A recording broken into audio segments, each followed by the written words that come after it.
I decided to get married much later than most people. At the age of 42, I got married and welcomed my son into this world when I was 45. The journey to pregnancy was very challenging, and the passion between my husband and me gradually faded in our daily routine.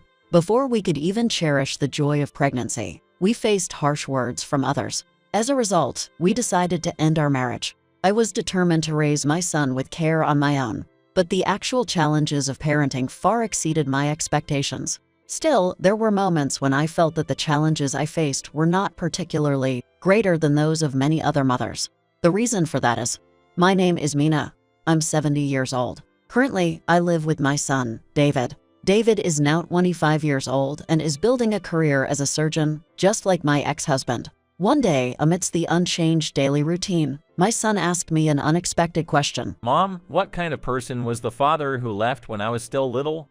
Well, I felt like time stopped for a moment. I took a deep breath and began to recount my past memories to my son in front of me. It was 28 years ago. At the age of 42, I decided to share my life with a man named Richard, which was considered a late marriage by general standards. He was 2 years older than me, 44 at the time, and was working as a surgeon. He was exceptionally talented in his field and graduated top of his class in medical school. He continued to be a trusted figure at the hospital, rising to the position of chief of surgery. On the other hand, I worked in an office in the city as a temporary employee until I met him.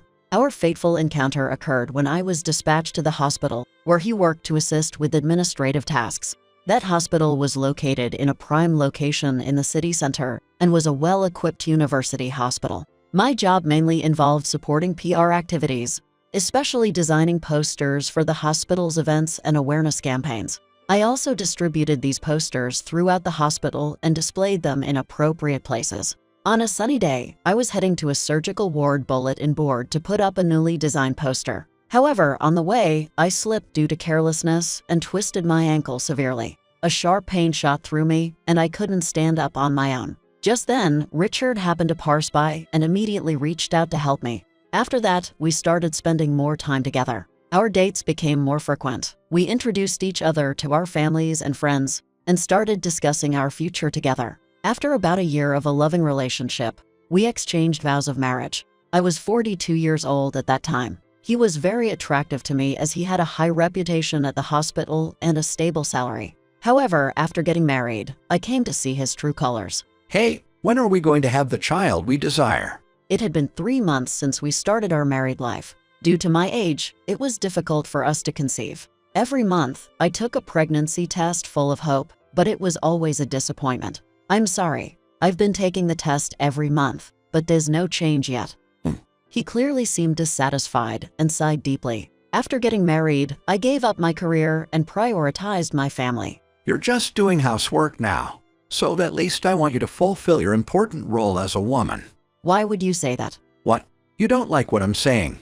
I was lost for words under the cold, harsh gaze of my then husband. But I will really try. The days that followed consisted of me meeting his demands and agreeing to his words. I still couldn't conceive, and his moodiness and sharp remarks increased. To be honest, I'm reaching my limit. I felt a special attraction to you, but I can't wait any longer. Show me more of your efforts. I'm truly sorry. The pregnancy test you just took, you're not going to tell me it's negative again, are you? I'm sorry. I had to report the test results to him every time. But every time I did, his blame overwhelmed me. I don't want to hear it anymore. If you can't get pregnant, maybe I need to find another woman. Is that what you want? On top of not being able to conceive, I no longer find you attractive. I wonder why I'm even putting up with this. My inability to respond made his words even harsher. But things started to change gradually, just before my 45th birthday. Look, I really am pregnant. Unable to contain my joy, I showed Richard the clear results of the pregnancy test. I believed that after this long wait, we could share the joy together. However, contrary to my expectations, his response was unexpected and felt cold from deep within.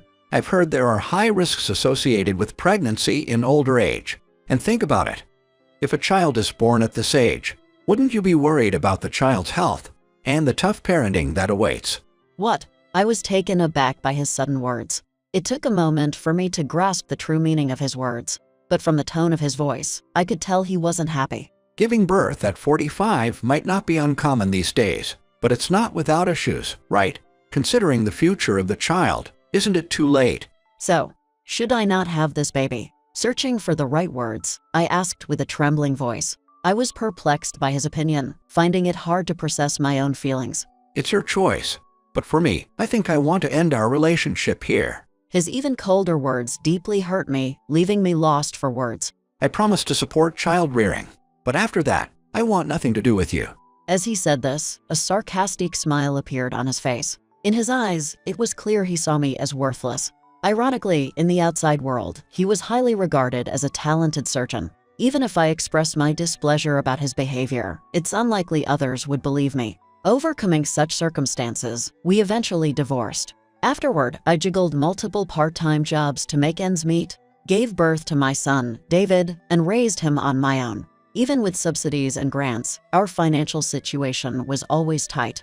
My parents had already passed away, and I had no one to rely on. It was a tough life for just David and me. Yet, David had a trait that set him apart from other kids. At the age of 4, this trait became pronounced. He was a very quiet boy who loved to read picture books, but he read them at an unusually fast pace. What surprised me most was that he began to take interest in adult novels, the same ones I read as a hobby. Is it normal for such a young child to be interested in adult novels? The experience of being a parent for the first time, coupled with the role of being a single parent, brought me tremendous pressure. I always kept a close eye on my son's daily actions and words, paying close attention. He never really caused any problems, but that changed one day when I received words from his daycare teacher after picking him up. Mina, David's memory and learning speed are very unique. According to the teacher, it was an episode during a rehearsal for a play at the daycare. While the other children took time to remember each choreography and role, David remembered them all after just one practice. The moment I heard that story directly, a mix of surprise and anxiety welled up within me. Is he different from the other children? While holding that thought, the cold words of my ex-husband flashed across my mind. Having a child at an older age poses risks for the child, delays in intelligence or physical abilities, and even a higher chance of some sort of disorder. I kept telling myself that it was not true, but the words of my ex-husband kept replaying in my mind, and I couldn't shake off the anxiety. For my son's sake and to dispel my own fears, I decided to have David seen by a psychiatrist. And during the waiting time after the examination, Based on the test results, David is. the results far exceeded my expectations, and I was in shock, wondering if this was really the truth. The doctor then began to explain the details. There's absolutely nothing wrong with your son. In fact, I feel that his unique talents and abilities are overwhelmingly superior compared to normal children. Afterward, the doctor elaborated on my son's specific condition and the characteristics of his abilities. I listened intently, gradually feeling a sense of relief from the doctor's words. I then explained the circumstances that led to the consultation. Hearing that, my son, with calm eyes, spoke. Wait, did something like that really happen in the past? That must have been a tough experience.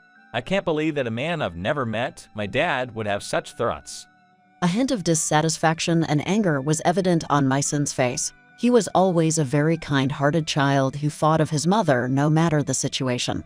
Even before entering elementary school, he actively helped with household chores, and sometimes even cooked in my stead. His rate of growth was noticeably faster compared to other children around him. As a result, I could focus on my outdoor duties with peace of mind. He excelled in school and needed no help. Once all my anxieties and worries were gone, my daily life became much more peaceful. To me, he was truly an elite. Thinking back to the times when I was distressed about not being able to conceive, I feel it was truly tough for me. Looking back, I feel the severity of the situation even more. My voice had a hint of fatigue, but my son responded gently. Could you tell me more about that time if you don't mind? I took a deep breath and began to speak with a hint of nostalgia. You are now 25 and work as a surgeon just like your father. It might surprise you, but when you were in high school, you fought as deeply as college graduates. I had no idea about that. I never felt I was special or different. Looking at your test scores, from elementary to high school, you always got perfect scores. I never saw you studying. At first, I suspected cheating due to the continuous perfect scores, but realizing it was your true ability, I was filled with pride. I felt so fortunate to have such a talented child. Isn't being a surgeon a high-pressure job? Yes, definitely. Especially the responsibility of dealing with people's lives brings immense pressure. You must be facing challenges too, but keep doing your best. Do you know which hospital my father is currently affiliated with? Last I heard, I think he was at MUC University Hospital. It might be good to meet and talk to him in person. Hearing my son express a desire to meet his father, I was deeply surprised. However, the seriousness in his eyes made me realize how earnest he was. Even if you go to the hospital, you might not find him there. Even if you do meet, I'm not sure how he'll react. I understand the risks. He then decided to visit the university hospital where his father was presumed to work. I had been feeling discomfort in my back recently, so I decided to get it checked at the same hospital. During the checkup, I specifically requested my ex-husband as the doctor. The day of the examination arrived. As the hospital building came into view, an indescribable feeling filled my heart. I felt the reassuring presence of my son. It's okay, Mom. I'm here with you. Grateful for my son's comforting words, we proceeded to the reception together. As we waited, my name was announced. I headed to the designated examination room. There, I saw a familiar nameplate printed with Richard Thompson. As we entered, I saw my ex-husband checking the medical chart of the previous patient. He was talking to a nurse. He looked a bit surprised to see me. After a brief silence, he spoke. Are you Mina Smith? As he read the name on the chart, his eyes met mine. There was a look of surprise at this unexpected reunion. I can't believe it. To meet Mina Smith in a place like this, I'm truly astonished. His tone was teasing, reminiscent of the man I once knew. More of our past relationship was evident than his professionalism. It's been a long time since we last met. Indeed, it's been 25 years since our divorce. You seem to have aged a bit. Although his words were a bit sharp, it was clear that he had aged as well. Meanwhile, my son standing beside me and the nurse was next to my ex-husband, silently observed our tense exchange. By the way, is the young man standing next to you my son? Did he come here because he's sick? There was a smug smile on his face, as if he was still mocking me for having a child at an older age. His attitude, seeing our son as a patient, infuriated me. Actually, he might be a bit special, but whether that can be called an illness. I see. So, what is it? He has what's called giftedness. At these words, both the nurse and my ex-husband looked quite surprised.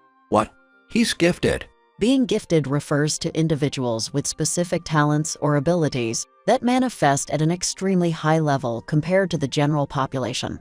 In David's case, his memory and information processing abilities were exceptionally high. For instance, he always achieved top grades in school tests. He could memorize lines for school plays in an instant. In front of the surprised expression of my ex-husband, I said confidently, "David truly has an outstanding talent. Compared to him, you always look down on others. Aren't you ashamed?" I can't imagine Dr. Thompson looking down on others. It seemed that this nurse only knew the public face of my ex-husband, but I knew his true self. So, my son's name is David.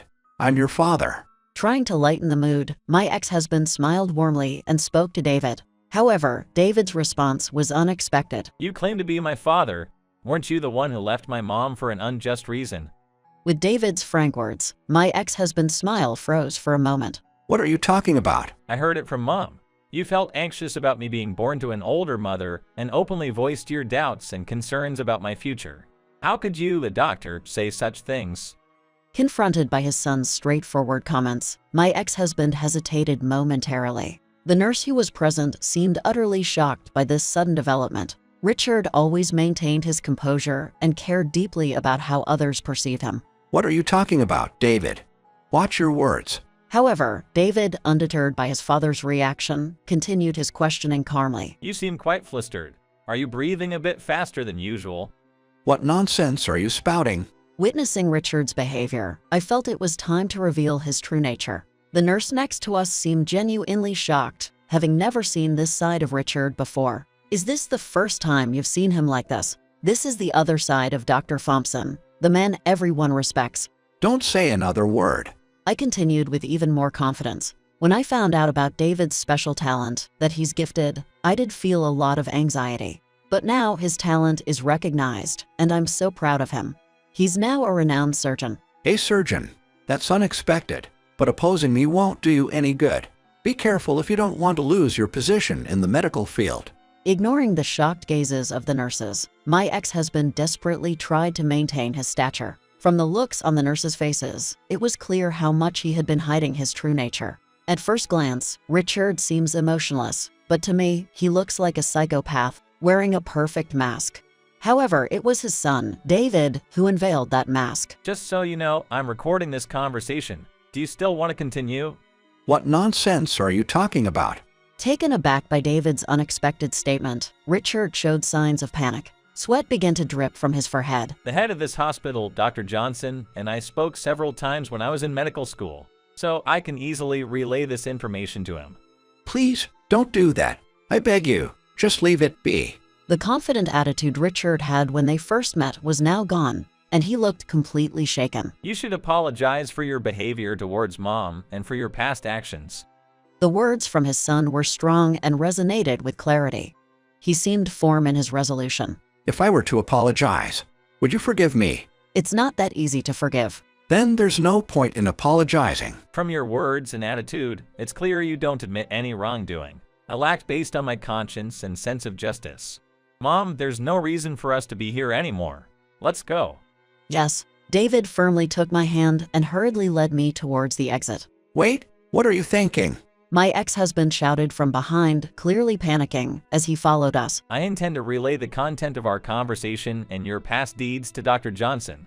David continued to walk the corridor calmly. The sound of Richard's frantic footsteps echoed from behind. Wait, if you do that, my position will be. But his words were cut off. The reason was the sight of an elderly man in a white coat standing in our path. The name tag on his chest read, Dr. Johnson. Oh, you're David, right? It's been a while. Do you need something? Dr. Johnson spoke gently, smiling at David. Richard was momentarily frozen by the sight before him, his face registering shock. Oh, Dr. Johnson.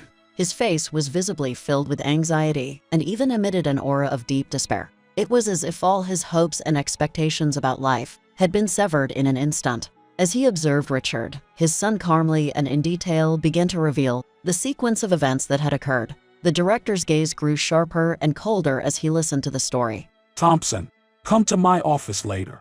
He instructed briefly but firmly. He was momentarily lost for words, then slowly nodded in understanding. Yes, sir. A few days later, it was revealed that the former husband had lost his job at the hospital due to his son. His actions were inexcusable, both as a medical practitioner and as a human being. The news quickly spread throughout the hospital and even to other medical institutions outside. As a result, the path to re-employment was closed off to the former husband. Once, he was highly regarded as the best doctor in that hospital, but now his reputation has plummeted.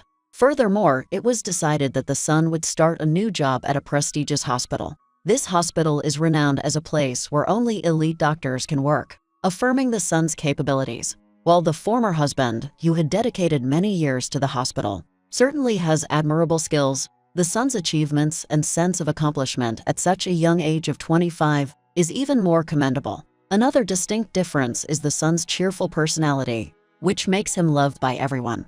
This character trait is not just superficial.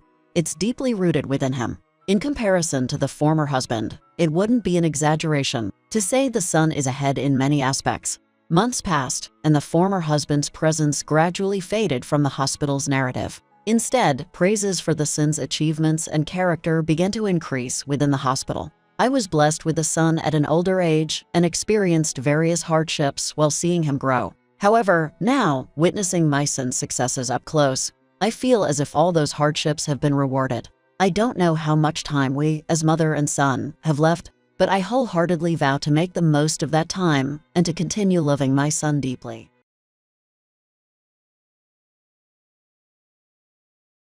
Are you here for the interview? My mom and the woman were occupied using a towel to wipe off her shoes when I yelled out to her, so they didn't answer. After seeing them with interest, the woman acknowledged me and uttered a soft, "Oh." The story that would significantly alter my life started the instant our eyes locked. Kyle is my name. With a mother who worked part-time and a father who worked in an office, my family was normal when I was born. My dad was always happy and lively like a child himself, spending time with me playing catch or running around whenever he had an early day or was off. That's why I adored him. Around the time I joined middle school, however, things with my dad began to shift. My mother was usually the one who dealt with me throughout those years when I felt like rebelling against my parents. Thus, my father was never present. He claimed that his job kept him busy and that he frequently returned home late at night after being promoted to section manager. He would leave even on his days off to complete his work, and occasionally he wouldn't return until the following evening. When he began wearing perfume whenever he went out, I knew something was wrong, even though at first I assumed it was just the way things were when you advanced in your career. Although he had never given much thought to his appearance, he began to pay more attention to it after he was promoted to manager. He seemed like a different person than the father I had known when I saw him in this state. I guess it wasn't odd for a middle schooler, but as a family, we stopped going places, and my dad and I seldom spoke at all. Every weekend, as if by habit, he went out alone. I couldn't help but feel skeptical even as a child. I so assumed that my mother must have sensed something as well. My dad didn't conceal his behavior, though. He was open about them, even brazen. On his days off, he would go somewhere and come back with a new perfume smell. However, my mother remained silent and said nothing. She seemed to lose her spark with time, and I couldn't understand why she tolerated it. She stopped working a part-time job and began spending most of her time at home. When we went shopping on the weekends, she would become nervous when people stared at her or when neighbors murmured to one another. During those times, I could hear her breathing getting harder and heavier. I questioned whether there was a problem with her health. I became so concerned about it that I even looked up the symptoms on the internet. At that point, I became aware of a disorder known as social anxiety disorder. It has an impact on those who find it difficult to interact with others or to be in large groups. I didn't anticipate it at the moment. I'd assumed that because she usually gave me a warm smile and used soft language when she spoke to me at home. Make sure to eat well, she said as she prepared nutritious meals and encouraged me as my admission examinations drew near. However, as I've become older, I've come to see how hard she was pushing herself. She must have been trying to hide her weaknesses at the time, so I wouldn't be concerned. I made an effort to comprehend and honor her unsaid challenges as I studied for my own high school admission examinations. I would softly say, "Take your time," when her breathing would get shallow, as if she were having a panic attack. Take a slow breath. Even though I made an effort to support her, I felt more than just resentment because of my dad's self-centered behavior. My dad would always arrive home late, smelling like someone else's cologne. I felt a rush of repulsion every time I smelled it. I started avoiding everyone, regardless of gender, who used artificial fragrances after that. Then, shortly after I got accepted into high school, my mom firmly asked my dad for a divorce. She requested that he pay for my tuition and child support through high school and college, and their divorce was finalized. My dad packed his things into a large suitcase, and as he was about to leave, he turned to me. "Kyle, you're always welcome to come see me anytime," he said, wearing the same familiar expression. But I couldn't bring myself to answer. Alone, he opened the front door and walked out. After hearing the door shut with a final thud, my mom turned to me. "Kyle, I'm sorry it came to this. You're free to see your dad anytime or even live with him if you want. The choice is yours," she spoke slowly, carefully considering my feelings. But as a fellow man, I felt nothing but contempt for my father. I had no intention of seeing him again, and I took his place in caring for my mom without even realizing it. My rebellious face had shifted into a genuine desire to protect her. "I'll stay here with you, Mom. I don't need to see him anymore." Seeing her tearful eyes, I vowed that she'd never have to wear that sad expression again. That was the day I made that promise. After that, life with my mom became peaceful. We had a modest savings, plus child support from my dad. My mom started working a full-time job. She worked hard and still took care of my everyday needs. We couldn't afford luxuries, but life wasn't bleak. Gradually, her smile returned, and we finally found some inner peace. Her panic attacks lessened over time, and she stopped worrying about others' gazes. From then on, I focused on getting into a good college, finding a good job, and eventually making her life easier. Fueled by this determination, I studied hard. In the end, my efforts paid off, and I got accepted into my first-choice college. Even in college, my dislike for perfume didn't go away. By that time, most students had part-time jobs and started caring about cool shoes and fashionable clothes. I made an effort with my appearance too, in my own way.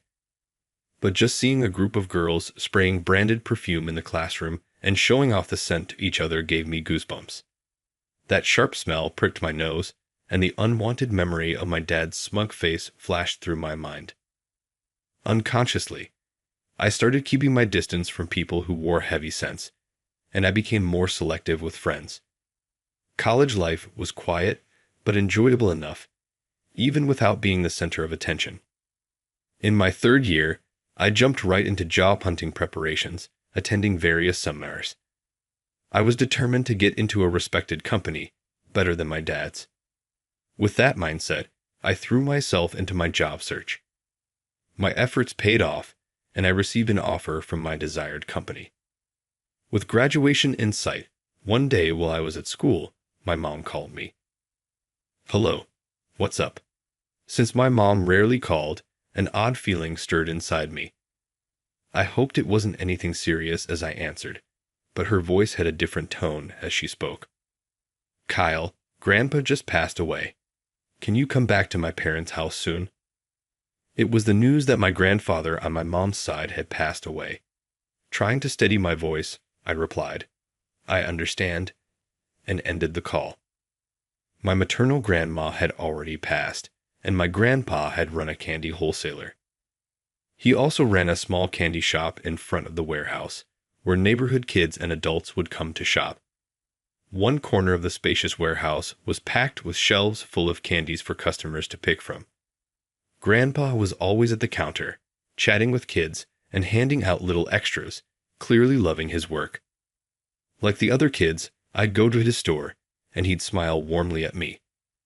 "Oh, Kyle," he'd pat my head and say, "Don't tell your mom," as he slipped me some extra treats. Grandpa was such a wonderful person, always laughing with the kids and meeting them at eye level.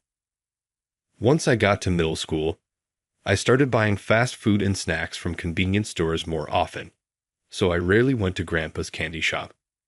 Hearing of his passing, a wave of sadness and loneliness washed over me. I'd been busy with job hunting, part-time work, and spending time with friends, so I hardly ever saw him anymore. As I headed back to my hometown, I kept thinking about how we tend to lose the people we love most so suddenly. Though it had been a long time since I'd last seen Grandpa, I never imagined our reunion would come in such a way. Tears streamed down my face uncontrollably as his only daughter, my mom, decided to take over his candy wholesaler business. At first, she planned to shut down the shop, clear out the warehouse, and sell the land. But while cleaning out Grandpa's home, she found a diary he'd written, which changed her mind and led her to keep the shop going. The diary was filled with daily reflections about the kids who visited, like the ones who hit the jackpot on a prize game, or the new candies he'd stocked that weren't selling well. Everyday moments, conversations with customers, each entry painted a picture of his days. Finding the diary must have stirred something in my mom. My grandfather had protected this candy wholesale shop for years, and now it was her turn to carry on. After learning about my mother's hopes, I decided to turn down the job offer I had secured and chose to help her keep the shop running. "Kyle, why did you decline the job offer you'd already accepted?" Mom asked with a look of concern. "I just realized it wasn't what I really wanted to do. Plus, seeing how much Grandpa loved this candy shop made me want to try it for myself." She didn't fully agree with my decision right away. However, I had already turned down my job offer, On top of that, I'd be graduating from college soon, and not wanting me to drift aimlessly, she reluctantly agreed to let me work at the candy wholesale shop. So, I began work as the second-generation president of our small candy wholesale business. Just because I became the company president doesn't mean I could handle the work right away. I didn't even have experience as a working adult. Only 2 older men remained from the previous staff, handling warehouse tasks. So, besides managing the store, I took on customer service, negotiations, and sales. We managed to hold on after Grandpa's passing, and for a time, there was a surge in interest among younger people in old-fashioned candy shops, bringing a steady stream of customers. But once a large supermarket opened nearby, foot traffic dropped sharply, and we realized that retail sales alone couldn't sustain the business. So we switched to focusing exclusively on wholesaling. I've now been in charge for 4 years, and while we've managed so far, our 2 warehouse workers recently left due to health issues, one with back pain and the other in poor overall health. It would probably help to hire someone new, but who would apply for a place like this? Besides, the company doesn't have enough funds to spare for additional wages. I resolved to handle as much as possible with just Mom and myself. Each day, we worked long hours sorting stock in the warehouse, then tackling administrative work late into the night. I had been pushing forward desperately, but it must have been incredibly hard on my mom. One day, she collapsed while working in the storage room. I heard a loud crash as a cardboard box fell, and I ran over to check on her. Mom. Mom. There she was, collapsed on the floor. Panicking, I quickly called an ambulance. At the hospital, the diagnosis was exhaustion from overwork. Dr. Nolan diagnosed her with exhaustion and urged that she take some time to rest. I was going to protect my mom, and with that resolve, I decided to help her run the candy shop together. But I never thought I'd end up causing her pain.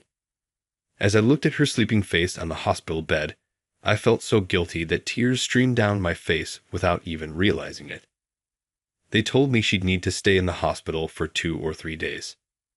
Although I wanted to grab some things for her, I didn't want her to wake up alone, so I sat by her side that day, lost in thoughts about our future. We needed help, so I would post a job ad. Even just one extra person would ease Mom's workload. While thinking about this, I drifted off to sleep. The next morning, I awoke to the sound of my mom calling my name. Kyle. Kyle. She spoke in a faint, strained voice. Oh, Mom, you're awake. I'm so relieved. How are you feeling? Mom looked around, puzzled, and asked, Why am I here? Where is this? It's a hospital. You collapsed yesterday, and they brought you here by ambulance, I explained. She started to sit up. Oh, I'm sorry to trouble you. I'd better hurry home and get everything ready. I held her back gently but firmly. Mom, don't worry about the deliveries. I'll take care of them. Dr. Nolan said you need rest. You'll be here for 2 or 3 days. I'll head home now and bring you whatever you need. Upon hearing this, she suddenly began to cry. I'm sorry.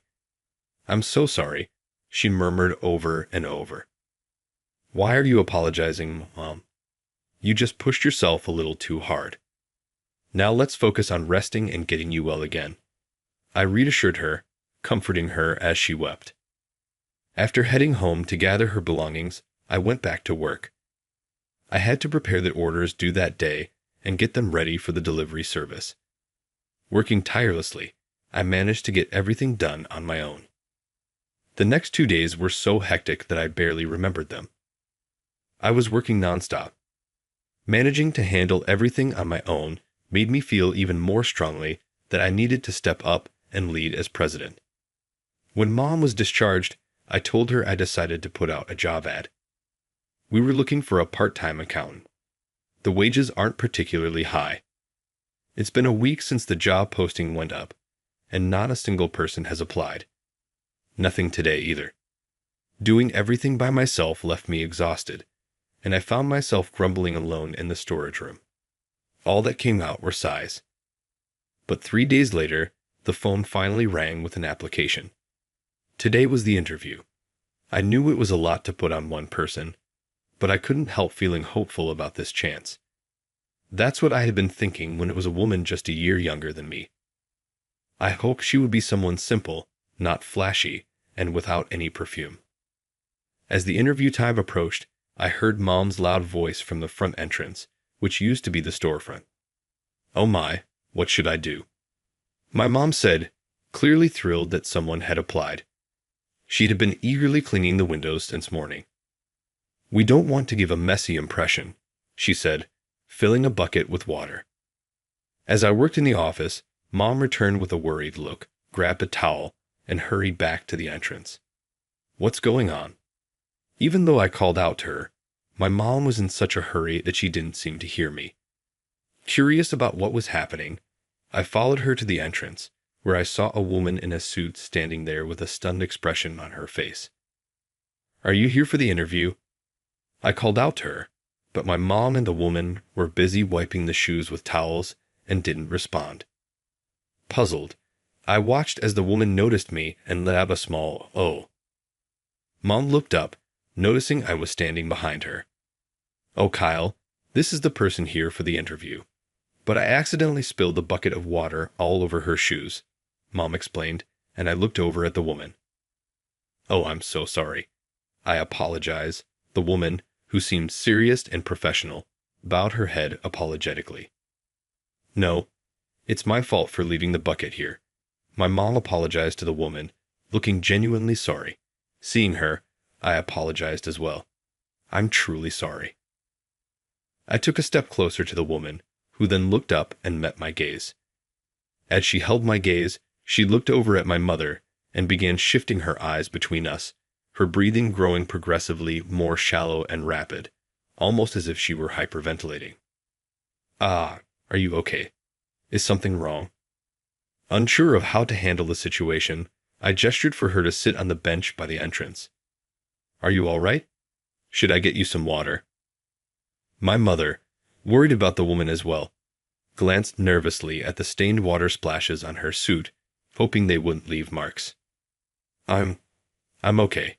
She tried to speak, but the words were barely escaping her labored breathing. "Take it easy. Just breathe slowly. Inhale, exhale," I instructed. Following my instructions, she began to take slow, deep breaths. After a moment, she seemed to regain her composure. "I'm sorry. I don't know what to do." She lowered her gaze and fell silent. I tilted my head, puzzled by her reaction, but a thought crossed my mind. She reminded me of my mother years ago. Feeling a connection, I decided to speak to her gently. "You're here for the interview, right?" At my question, she silently pulled her resume from her bag and handed it to me. "Let's head to the office. It's more comfortable in there." When I said that, the woman followed me in silence. I could see from her slightly trembling shoulders that she was struggling to hold back, doing her best to endure interacting with others. So I kept my back to her and spoke without making eye contact. "Your feet must be soaked, cold. Do you have anything to change into? Are you all right?" In a strained voice, she shook her head, replying, "I'm fine." I gestured toward the office sofa, and she nodded slightly before sitting down. My mother followed, sitting next to me. As I glanced over her resume, my eyes widened in surprise. Her job history listed some well-known companies along with impressive certifications like Certified Financial Planner and Certified Bookkeeper. She even had a forklift operator certification. "Wow, you have some impressive qualifications. I'm grateful that someone so skilled would apply here," my mother remarked warmly, but the woman remained motionless. "With such a career at a major company, may I ask why you left?" At this, she flinched slightly, brushing her bangs aside as she looked up at us, seemingly preparing to answer. However, under our gaze, her voice caught, and she fell silent again. My mother seemed to realize something as she observed her reaction. Perhaps she saw something familiar in this woman, but instead of addressing it directly, my mother tried to create a more comfortable atmosphere for her to speak. Sorry for staring like that. This place used to be my father's store. We stopped the retail side, but my son decided to keep the wholesale business going. Oh, and the guy next to me is my son. Technically the president here. Well, Melissa, would you like to start with us tomorrow? Without consulting me, my mother introduced me and then decided on the spot to hire Melissa. Melissa looked at my mother in shock, her eyes wide with surprise. Mom, she hasn't even told us anything yet, I exclaimed. My mother placed her hand over my mouth, stopping me from saying more. Melissa simply nodded in silence without responding. The next day, Melissa arrived at the office just before 8:45. Good morning. My mom was mindful of Melissa, taking care not to put any pressure on her. Good morning. I greeted her, and she replied in a small voice, Good morning. Her voice was faint, but she answered me nonetheless. From there, my mother guided her through the tasks with little conversation, and the workday ended quickly. Melissa's work ethic was impeccable. Every morning, she arrived 15 minutes before work started, settling at her desk to prepare for the day's tasks. She meticulously noted everything my mother instructed, completing tasks swiftly and even going above what was asked. At times, she'd even operate the forklift to help out in the warehouse. Melissa, you're a huge help with how fast you get things done. My mother praised her, gradually closing the distance between them. Melissa, rather than seeming uneasy, began smiling shyly in response. I felt a slight pang of jealousy as I watched them grow closer, leaving me somewhat on the sidelines. Here, I wanted to apologize for the mishap during your interview. Shopping for a young woman's clothes is always a delight. She presented Melissa with a new outfit she discreetly bought. Melissa looked surprised, trying to wave it off politely.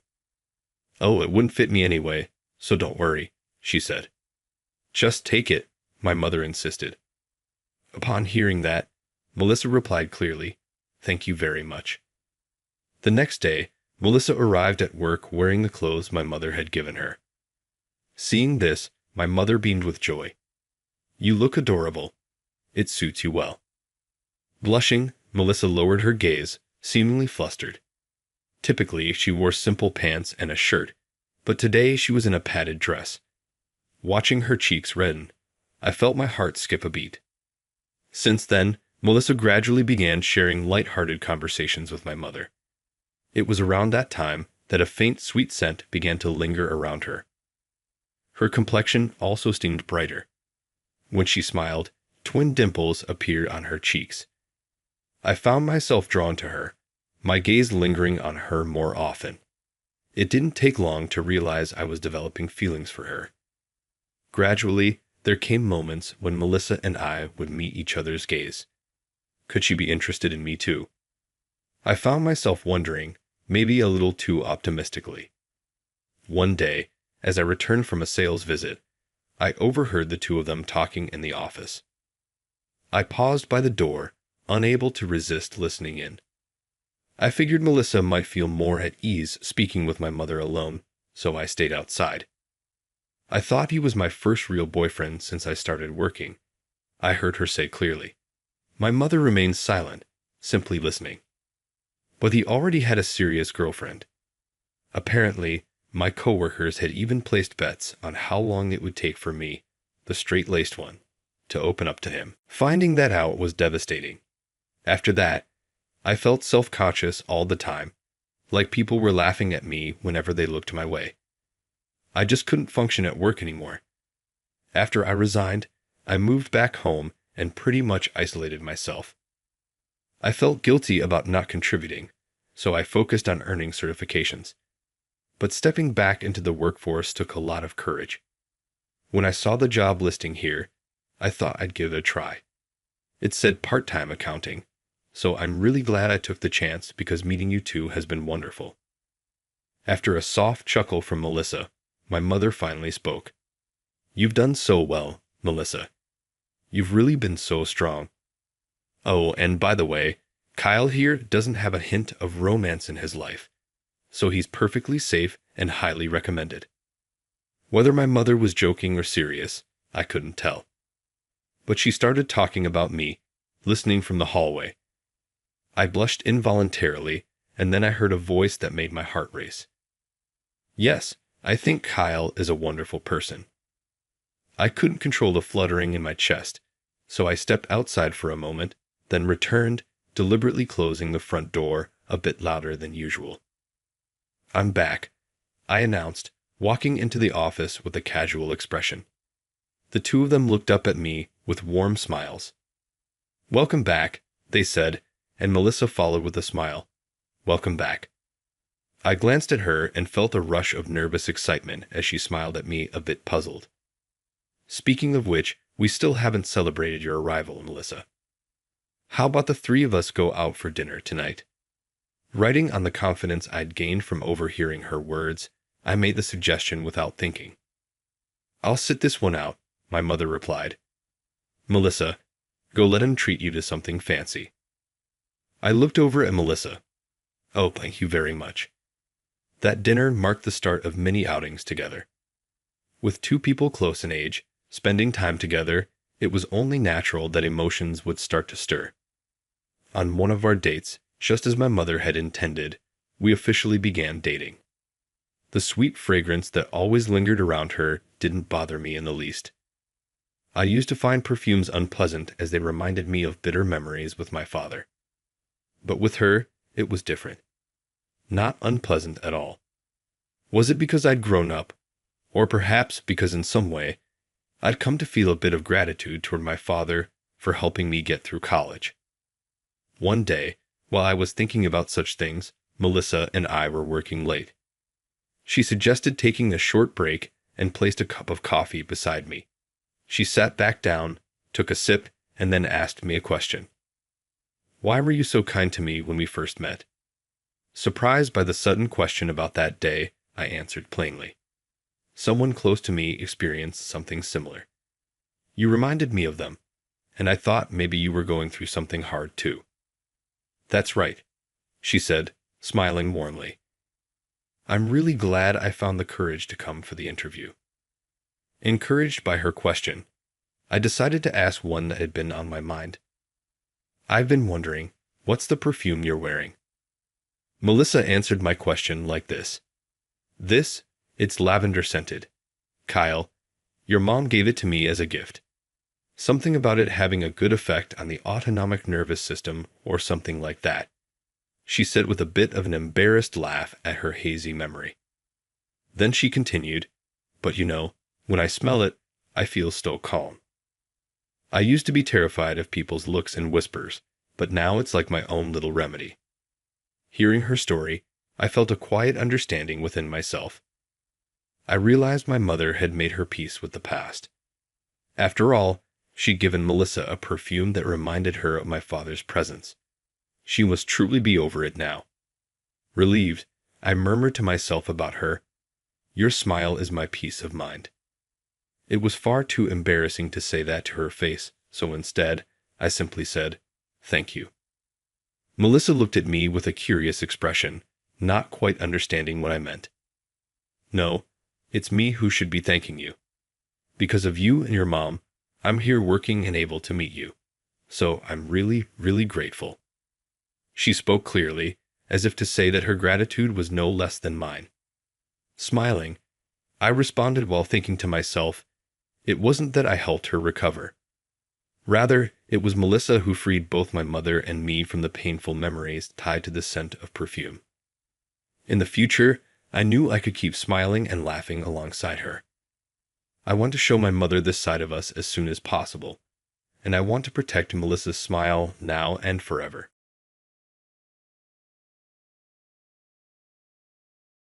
What? Morning already? I felt thirsty and opened my eyes to see the dazzling morning sun streaming in through the window. I'm John, 28 years old, just a regular single guy working at an advertising company. Yesterday, we had a company party. Perhaps I drank too much. I can't remember anything. I managed to wake up my lazy body, which still had some alcohol left in it, and looked around to find my tie and bag carelessly tossed on the floor.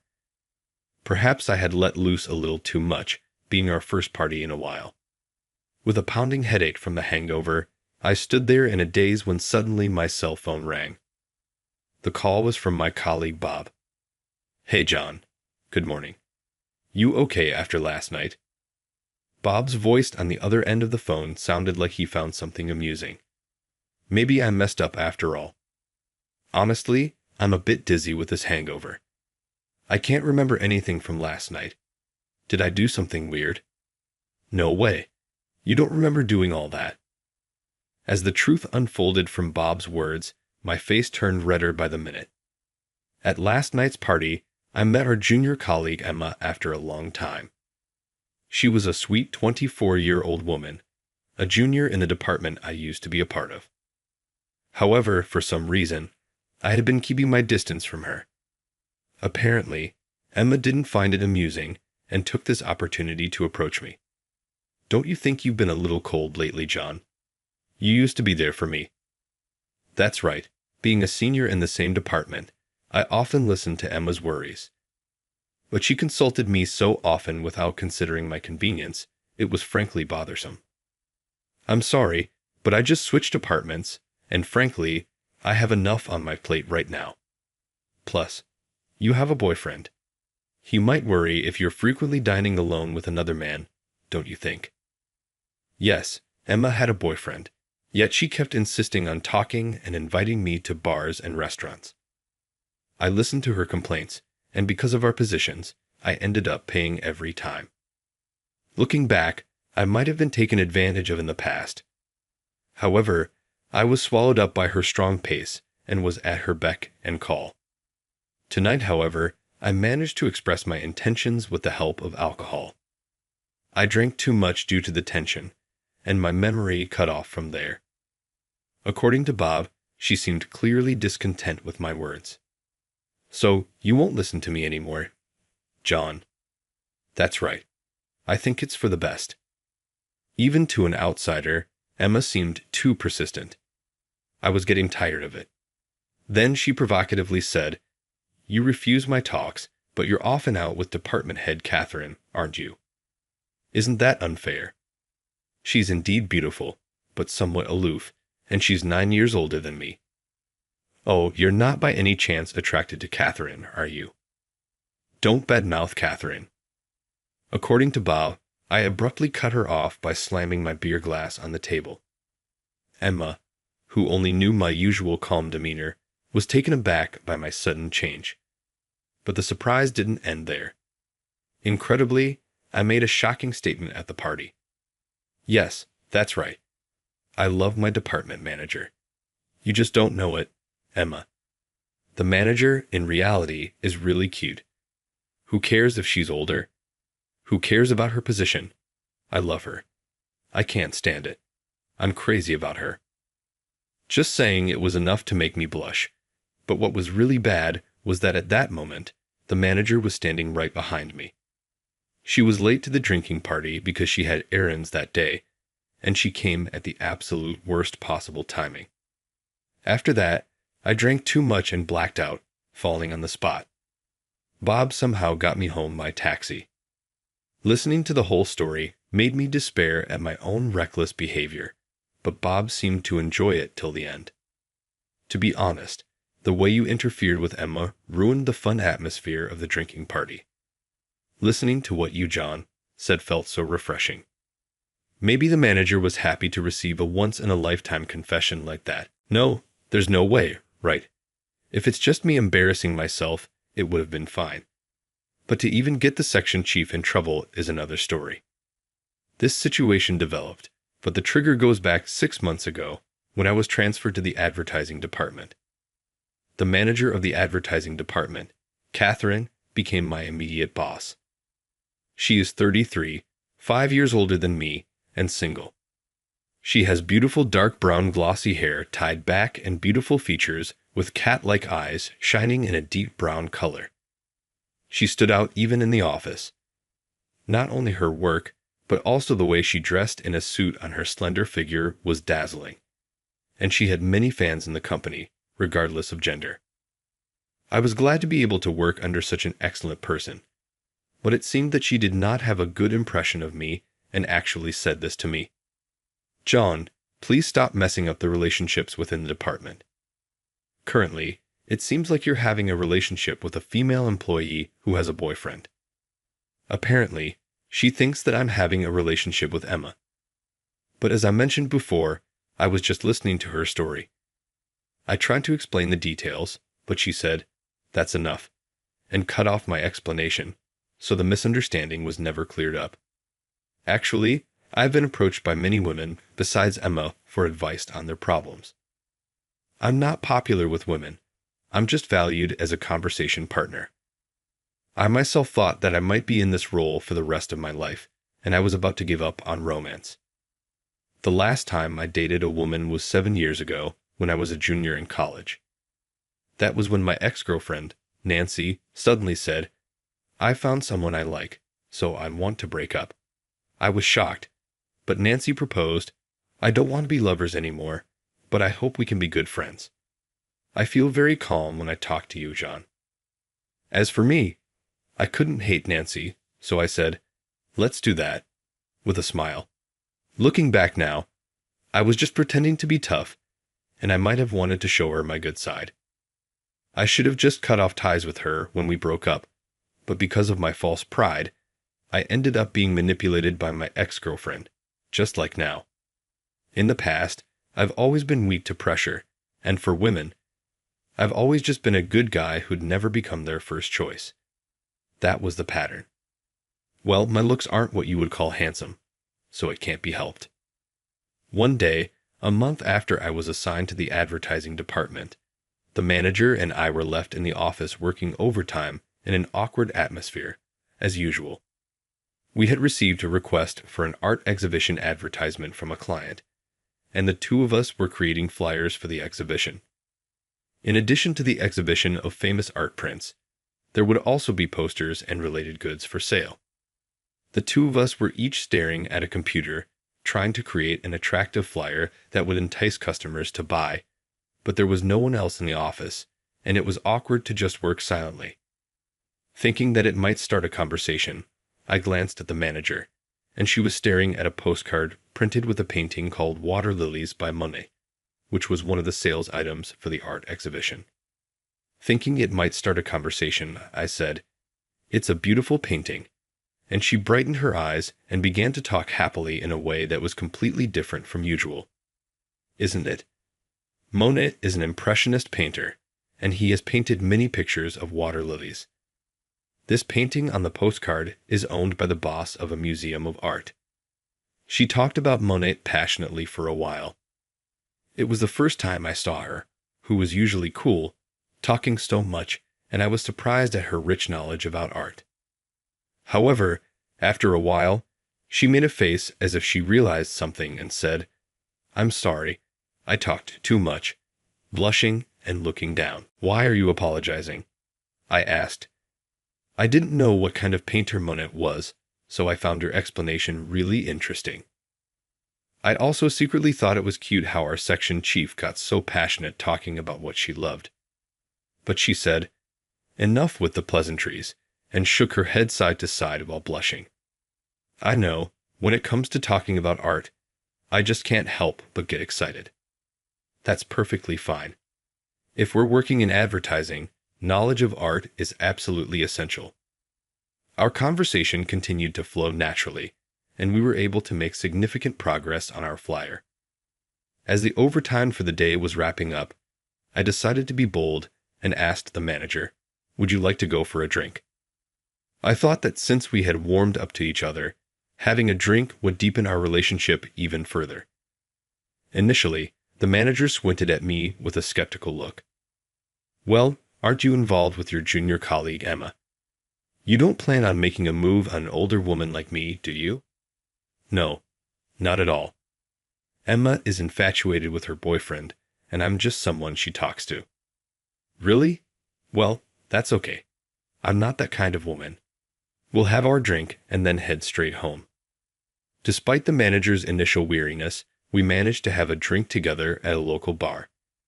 The manager seemed to enjoy her draft beer and loosened up enough to talk about art as she had before. She had studied art history in college, and I found her stories fascinating. She seemed to finally let her guard down since I made no further advances. As we left the bar, she said, "I had a great time." I, too, enjoyed spending time with the manager. From that day forward, the walls between us came down. We were able to work more smoothly while maintaining open communication. Whenever our schedules matched up, we would go for drinks. It became our regular activity. One day, the manager opened up to me. "I misunderstood you, John. I've heard from other employees that you often get consulted by female staff about their problems. I had an unfair prejudice against you, and I've been cold towards you."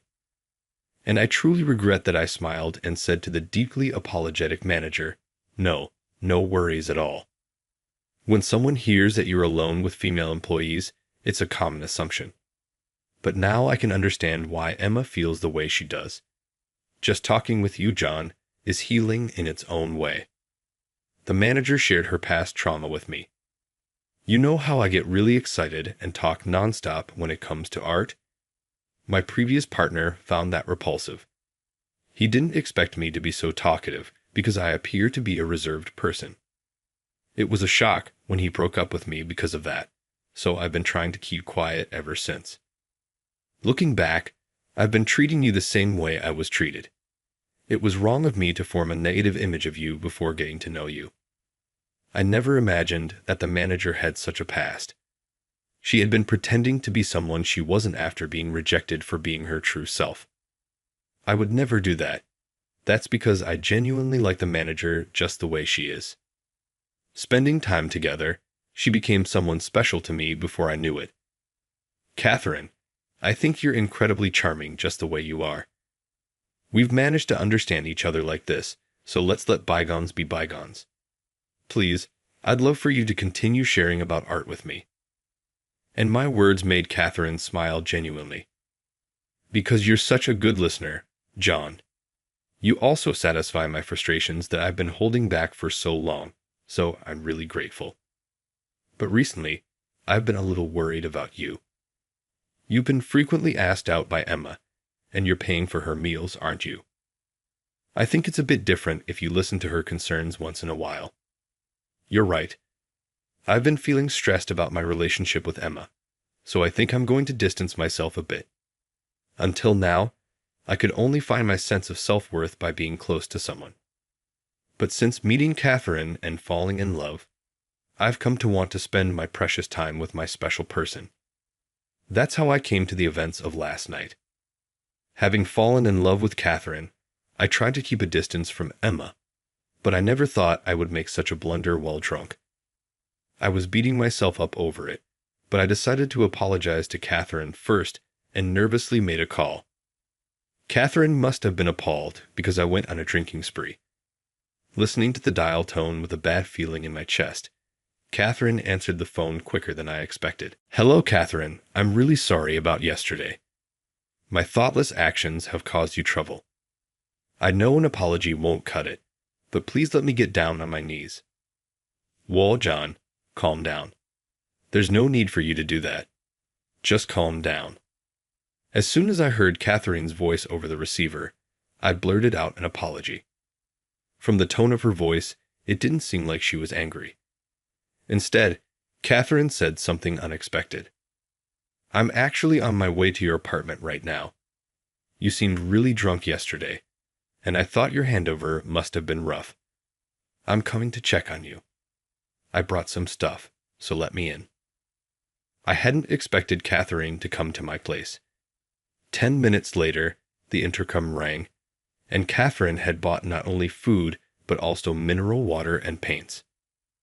"I'm sorry for making you worry." "No, it's fine. You've always been so good to me. You drank a little too much last night, didn't you? You don't look so good. You should get some rest today." Catherine said that and comforted me with kind words. But the words, "you drank too much," stuck in my chest. Probably, she interpreted my words last night as, he couldn't help it because he was drunk, and was silently signaling, "I don't mind." But I wanted to convey my feelings properly. Catherine, even though I don't remember anything from yesterday, everything I said at the party is true. Huh. When she heard my words, Catherine looked at me with a surprised face. I quickly started speaking to change the atmosphere while blushing. But of course, I understand if it's impossible. I'm happy just being by your side, Catherine. If we can continue to work together from now on, that's more than enough. So please forget what I just said. While I was talking, Catherine hugged me tightly. For a moment, I couldn't understand what was happening, but Catherine was crying, saying, "I'm happy." I was really happy about what you said yesterday, but I thought I shouldn't take it seriously, so I was acting defensive. I never thought you felt the same way about me, John. Huh. You like me too. Yes, spending time with you, I've grown to like you. Not as a subordinate, but as a man. But you were so kind, John. I've always told myself not to expect anything from that kindness. I've been so mean, advising you to keep your distance from Emma because I wanted you all to myself. I'm just awful, aren't I? Tears streamed down her face as I held her. Like I said before, I love you just as you are, Catherine. I'm incredibly happy that you feel that way about me. We savored our happiness, holding each other tightly. A year after we confessed our feelings to each other, I invited Catherine into a French restaurant for our first anniversary and proposed to her there. "Marry me," I said, handing her a diamond ring. Catherine beamed with joy. What a romantic proposal. My heart's racing because when I confessed my feelings, I was so hammered that I couldn't remember it. I wanted to etch the words of my proposal in my brain. I can see that I will never forget today, even after decades of being married to you. I know that as long as I'm with you, we'll make many wonderful memories together.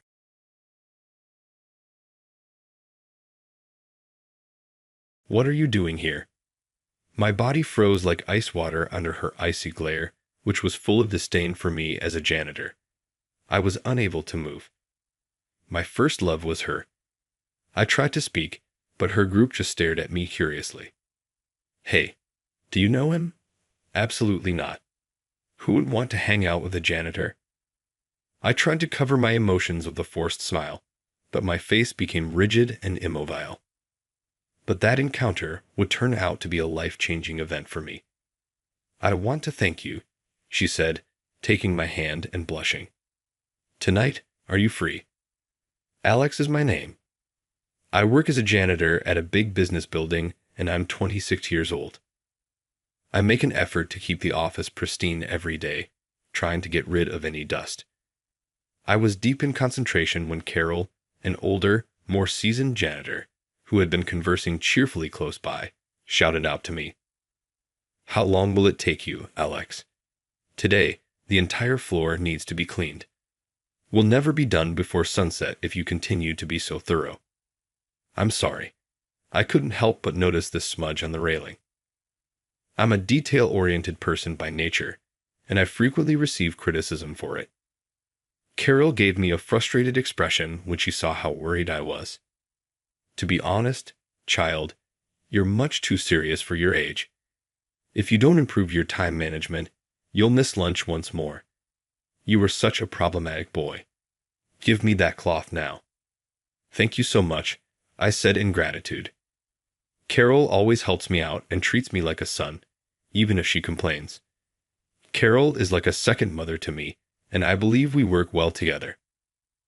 I saw a group of well-dressed men and women, who were probably corporate employees, coming from the opposite end of the corridor while we were scrubbing the floor together. I froze for a second when I saw the person in the middle of the group. It was Emily, a high school classmate. Emily seemed surprised to see me as well. What are you doing here? Her coworkers saw the discomfort between us and started to make fun of it. Emily, do you know him? Absolutely not. She had little prospect of knowing a janitor. The universes in which we live are quite different. I don't associate with dropouts, Emily whispered to herself before passing me. I was unable to move and remained motionless even after they had left. Carol, who is notorious for being the janitor gossip, told me, "She's such a rude woman," after noticing how out of it I was. Her attractive face seems to belong to some exclusive group that they headhunted from somewhere. She is supposedly quite intelligent. As I listened to Carol's exaggerated, playful tone, I couldn't help but think of my high school years. In our junior year, Emily and I were in the same class. She came from a wealthy family and was the class clown, always at the top, the star of the tennis team, and a natural at playing the piano for the choir at tournaments. An actual prodigy. In addition to all of that, she had breathtaking beauty. I was astounded that someone so flawless could exist, even in high school. I was infatuated with Emily, the ideal girl, when I was younger. That was probably my first love. I can't recall what I said, but I eventually worked up the nerve to talk to Emily one day after school. She gave me a twisted look for a moment, her eyes steely and blazing, but she remained silent. I didn't know what I had done to cause her such rage. Then I realized that Emily had always been extremely conceited, something I had brushed aside in my memory. She wouldn't want anyone to know that she knows a lowly janitor, of course. She was very proud all the time. I had no idea how this encounter would start a series of events that would change my life. I started working after the business had closed for the day because I was assigned to the night shift that evening. We can clean areas we couldn't during the day at night, and when the office is vacant, work gets done much more quickly.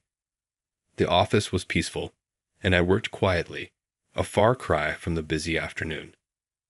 I saw a light coming from a room behind a frosted glass door as I proceeded to the next one. I didn't expect anyone to be working late because it wasn't the busiest time of year, and the security officer had informed me that most workers had departed on time. I chose to clean that room last and began cleaning the other rooms so as not to wake anyone who was still working. After finishing the cleaning in the other rooms, I opened the door to the one with the lights still on. To my surprise, the room was empty. I looked around, but there was no one in sight. Thinking the person might have stepped out for a break or gone to the restroom, I decided to clean the room quickly while they were gone.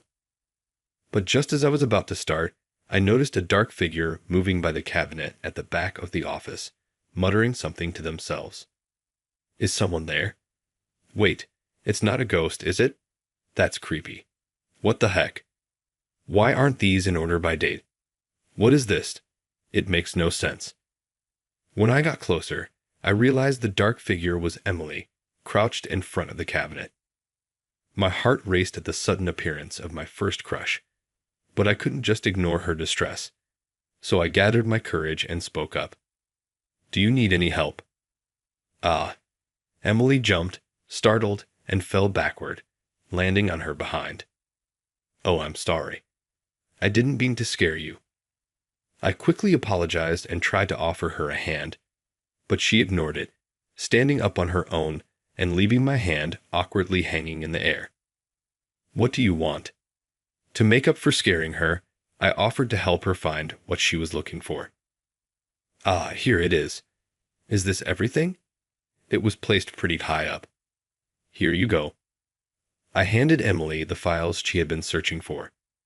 She took the files from me with a bitter expression and said, Why are you speaking so formally? We were classmates, right? You can just talk normally. It's kind of awkward otherwise. I was thrilled that Emily remembered me, and without thinking, I blurted out, You remember me? In an excited tone. Emily quickly looked away, muttering, Of course I do, before adding, But I don't like you. I could only respond with a weak, Huh. That's really disappointing. From that day on, helping Emily with her work after my night shift became a daily routine. The reason this was happening was because Emily, in her incredibly roundabout way, said, I don't like you, Alex, but if you want to help, I'll let you. That's when she asked me for help. At first, she only trusted me with simple tasks like fetching documents or making copies. But since I actually have an IQ of 180, I quickly mastered anything she taught me. When Emily realized this, she stared at me in disbelief. So, I asked curiously, Is something wrong? Nothing at all, she replied, clearly flustered, turning away with her usual huff. What's going on? Please don't turn away like that. It makes me sad. By the 5th day of her overtime, we finally finished the work. That night, Emily, relieved, stretched her arms wide and said with a bright smile, "Finally done." I also praised Emily for her hard work with a good job, but honestly, I felt a bit disappointed that our time alone together was coming to an end. All right, let's go grab a drink. The place Emily chose was surprisingly a casual pub joint. The place was buzzing with the voices of already tipsy customers, so loud that it drowned out the background music. Emily and I sat side by side at the counter. As she wiped her hands with a damp towel, she asked, "Beer okay with you?" I was thirsty, so I readily agreed. Emily turned to the bartender and called out, "3 beers, please." Huh, didn't you just say 3? Is someone else joining us? Worried that our alone time might be interrupted, I must have made a funny face because Emily, flipping through the skewer menu, laughed and said, "I like to start with 2 beers at once." Surprised you, didn't I? Realizing no one else was coming, I did a little happy dance in my mind. When the 3 beers arrived, we toasted and congratulated ourselves on getting through the week. Emily downed her first beer quickly, finishing it in no time. While sipping her second, she said, "Tonight's on me, so don't hold back. Drink up." I noticed her second glass was already half empty. Despite being so beautiful, her ability to drink like a man was truly impressive. That contrast was oddly appealing. Is this what people mean when they talk about the charm of contradictions? After a few beers, I started looking over the drink menu, thinking about ordering some wine. Beside me, Emily, who was nibbling on the endless supply of edamame, suddenly began to speak. "I don't like you, but I hate Mr. Walker's son John even more." Realizing she was starting to rant, I nodded and encouraged her, "Yeah, and then." Without even glancing my way, she continued talking as if to herself. "He's always dumping impossible tasks on me. Do this, do that. What's this? How did you do that? Explain this." I'm not his personal secretary. I've got my own work to do. Why can't he handle his own stuff? Is he a baby? Is that why he's always clinging to me? Clinging to you? When I blurted out in surprise, Emily turned toward me and said, "Oh, I didn't realize you were there," before continuing her story. "Yeah, you're still here. Huh. I don't know if it's because he's been to the States or what, but he's always in my personal space. Like, who hugs someone when they first meet? You don't, right? He's always touchy-feely, acting all Western. It's unbearable. This is Japan, for crying out loud. A kiss on the cheek as a greeting? No way. I pushed him away just in time. Good job, me." As if fueled by her memories, Emily stabbed her chopsticks into a piece of courage in front of her. Clearly frustrated, she munched on the fried chicken, grumbling, "He really pisses me off." I couldn't help but notice how different her impression of John was from what Carol had told me before.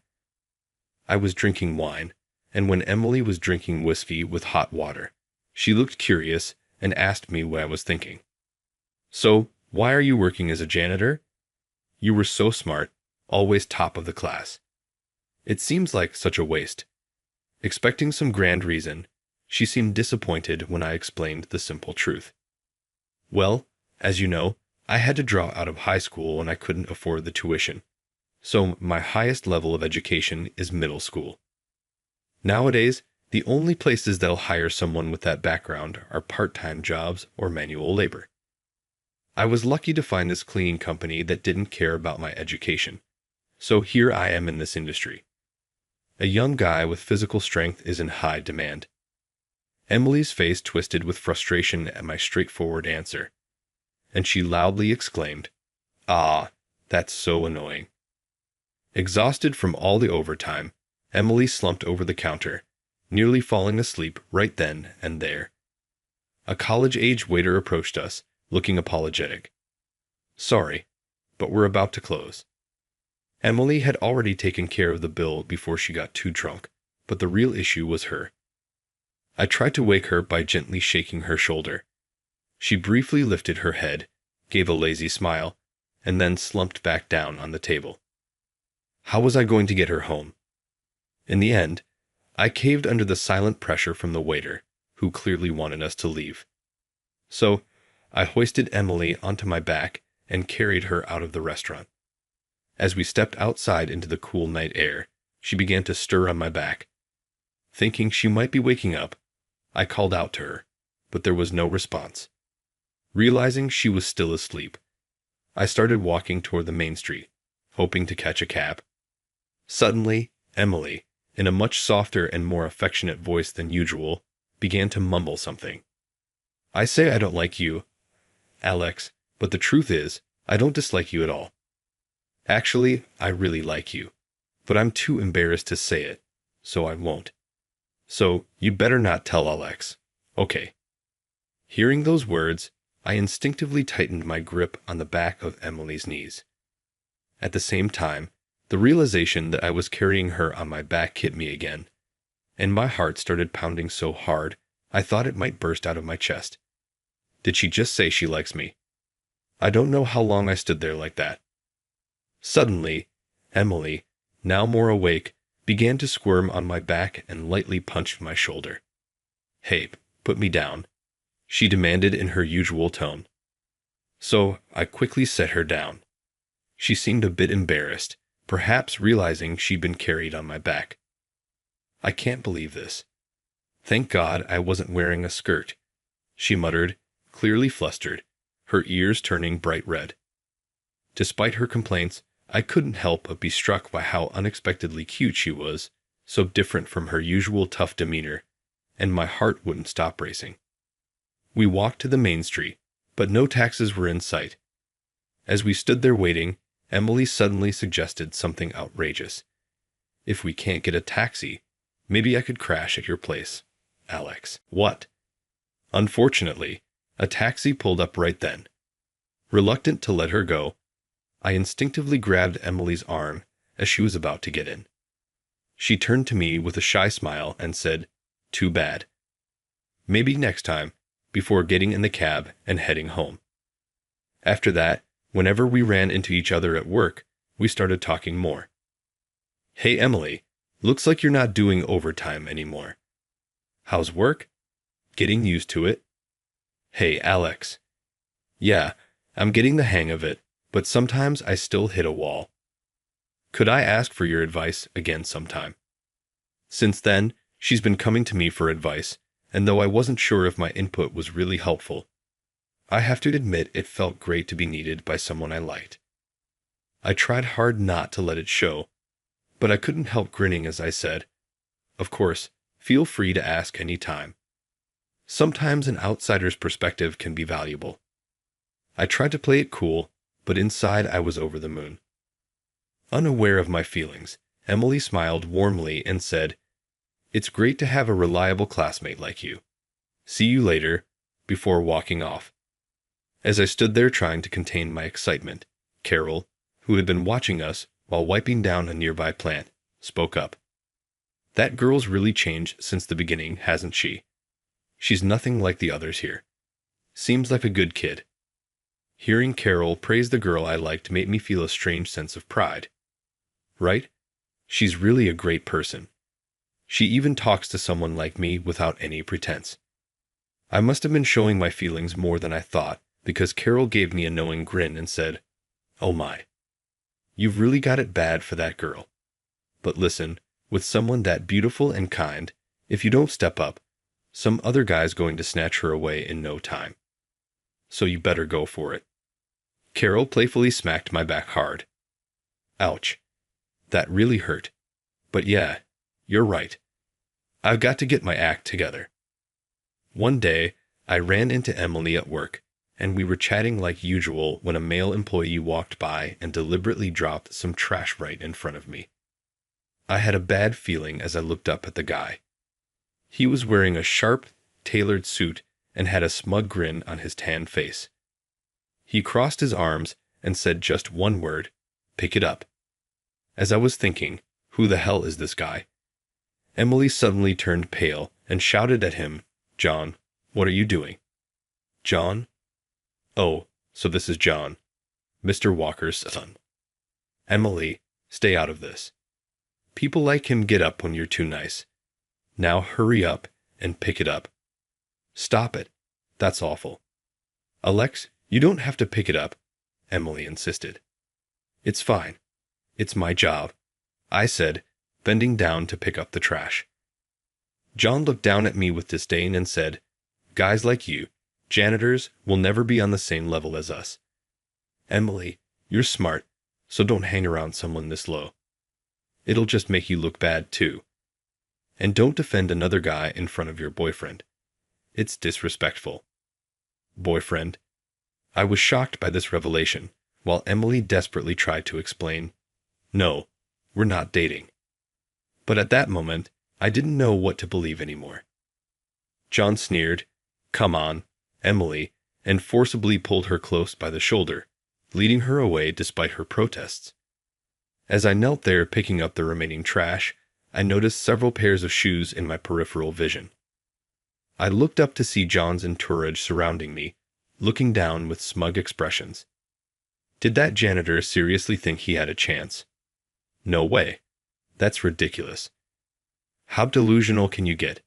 Totally shameless. Did he really think he could date Emily? She's got a high-class boyfriend like John. The usual elite crowd was talking loud enough for me to hear, but I couldn't care less.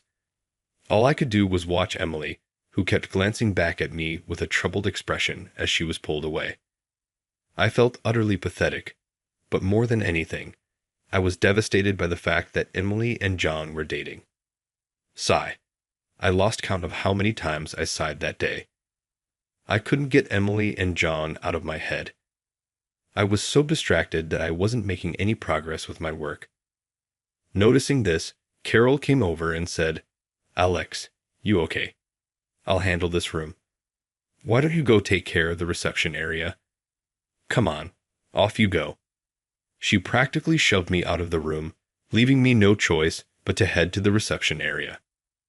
But as I was leaving, I saw something that made me stop in my tracks. There was John, standing next to Emily with his arm around her waist, leaning in close as he talked to her. Carol, who had been pushing me from behind, noticed I'd suddenly stopped and asked, "What's wrong?" But I couldn't say anything. Following my gaze, Carol saw what I was looking at and said sadly, "I'm sorry, Alex. I was trying to get you away from here, so you wouldn't have to see that." That afternoon, I continued cleaning with a heavy heart. What was I even hoping for? John was right. Emily and I lived in completely different worlds. When did I start thinking I might actually have a chance with her? As I sighed for the umpteenth time, I saw Carol running down the hallway, looking flustered. "Alex, something's wrong. That pretty girl. What's her name again?" "Emily?" "Yes, Emily. She's in trouble." According to Carol, she had been cleaning in the hallway near the meeting room as usual while keeping an ear out for the latest gossip. Suddenly, the noise inside the room grew louder, as if a commotion was starting. Soon, the commotion escalated into a heated argument. Sensing that something noteworthy was happening, Carol decided to listen more closely at the door. To her surprise, she heard Emily's voice from inside the room. It seemed like she was being scolded for a serious mistake, which is why Carol rushed to find me. I thanked Carol for telling me and hurried toward the meeting room. But as I stood outside the door, I realized something. I'm not even an employee of this company. I'm an outsider. If I barged in there, they'd probably just see me as some weirdo and throw me out. Thinking it wouldn't be wise to rush in, I decided to wait for the right moment to step in. As I listened in on the conversation from outside the meeting room, I realized John was trying to pin his mistake on Emily. "I'm not at fault, right? I told you to calculate using data from the past 10 years, didn't I?" "That's not true. You told me that using last year's data would be sufficient. I have the email you sent with those instructions right here, Emily responded, showing him the email. But John wasn't backing down. I told you later to use the 10-year data. This is why you're useless, Emily. Hanging around that worthless janitor must be making you dumber. His manipulation was met with snickers from the others in the room. John then turned to the room and continued, I apologize for the inconvenience caused by my incompetent subordinate. We'll have someone else recalculate the numbers, and we can move on to the next proposal. He was about to carry on with the meeting when I could no longer stand by and open the door. The room fell silent as everyone turned to see a janitor, an obvious outsider, suddenly step in. Someone quickly dismissed me, thinking I was just there to clean. We're busy right now, so can you clean later? I can handle the calculations, I said, addressing the room full of elite employees and business partners. Everyone stared at me, mouths agape. Get out of here, outsider. Who does this guy think he is? Throw him out. This is a meeting. You can't just barge in. Someone called security, and the room erupted in shouts, some mocking, others angry, while the business partners looked bewildered. John sneered at me, utterly condescending. This isn't your place, janitor. Get out. The exit is over there. He pointed to the door with a smug look as his entourage of elites burst into laughter at his words. Go ahead and get back to cleaning. Hey, I spilled my tea here because of you. Mind wiping it up? They taunted. Ignoring them, Emily walked over to me with some documents. She handed me the papers and quickly explained what needed to be done. Emily then took the revised numbers I gave her and said, Here is the corrected data, projecting the updated figures for everyone to see. John immediately objected. What? Are you kidding me? This is completely fabricated. It's not fabricated. These calculations are accurate, Emily fired back. There's no way you could have recalculated all this in such a short time. Well, we did. Do you even know who Alex is? He's a genius who won the national math competition hosted by a top university. He's not like the rest of us. I never beat him in grades, not even once in high school. Emily's voice rang with pride as she spoke about me. As I listened, memories of my past came flooding back. I had always been a bright child, excelling in everything.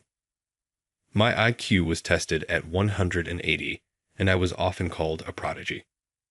During elementary school, I was good at every subject, but math was my true strength.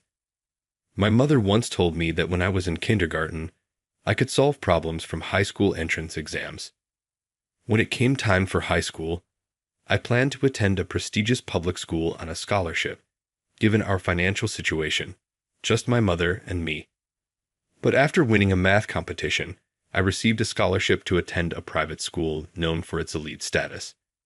They offered me a full tuition waiver, and I accepted.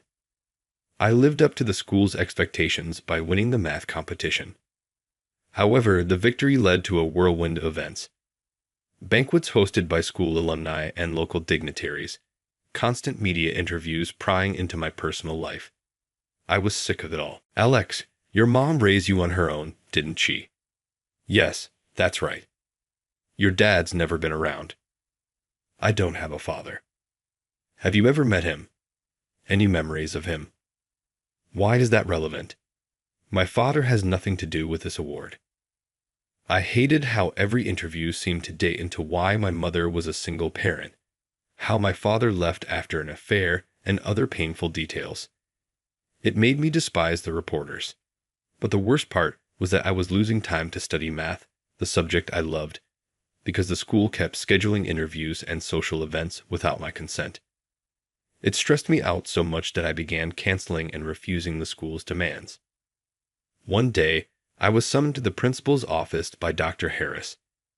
I reluctantly went, expecting another interview. But instead, Dr. Harris told me bluntly, You know, Alex, we admitted you to this school to showcase the mathematical genius we have here, right? Yeah, I get that. Your role at this school is to promote us as a leading institution in mathematics. In other words, you're our school's poster boy. But that's not what I signed up for.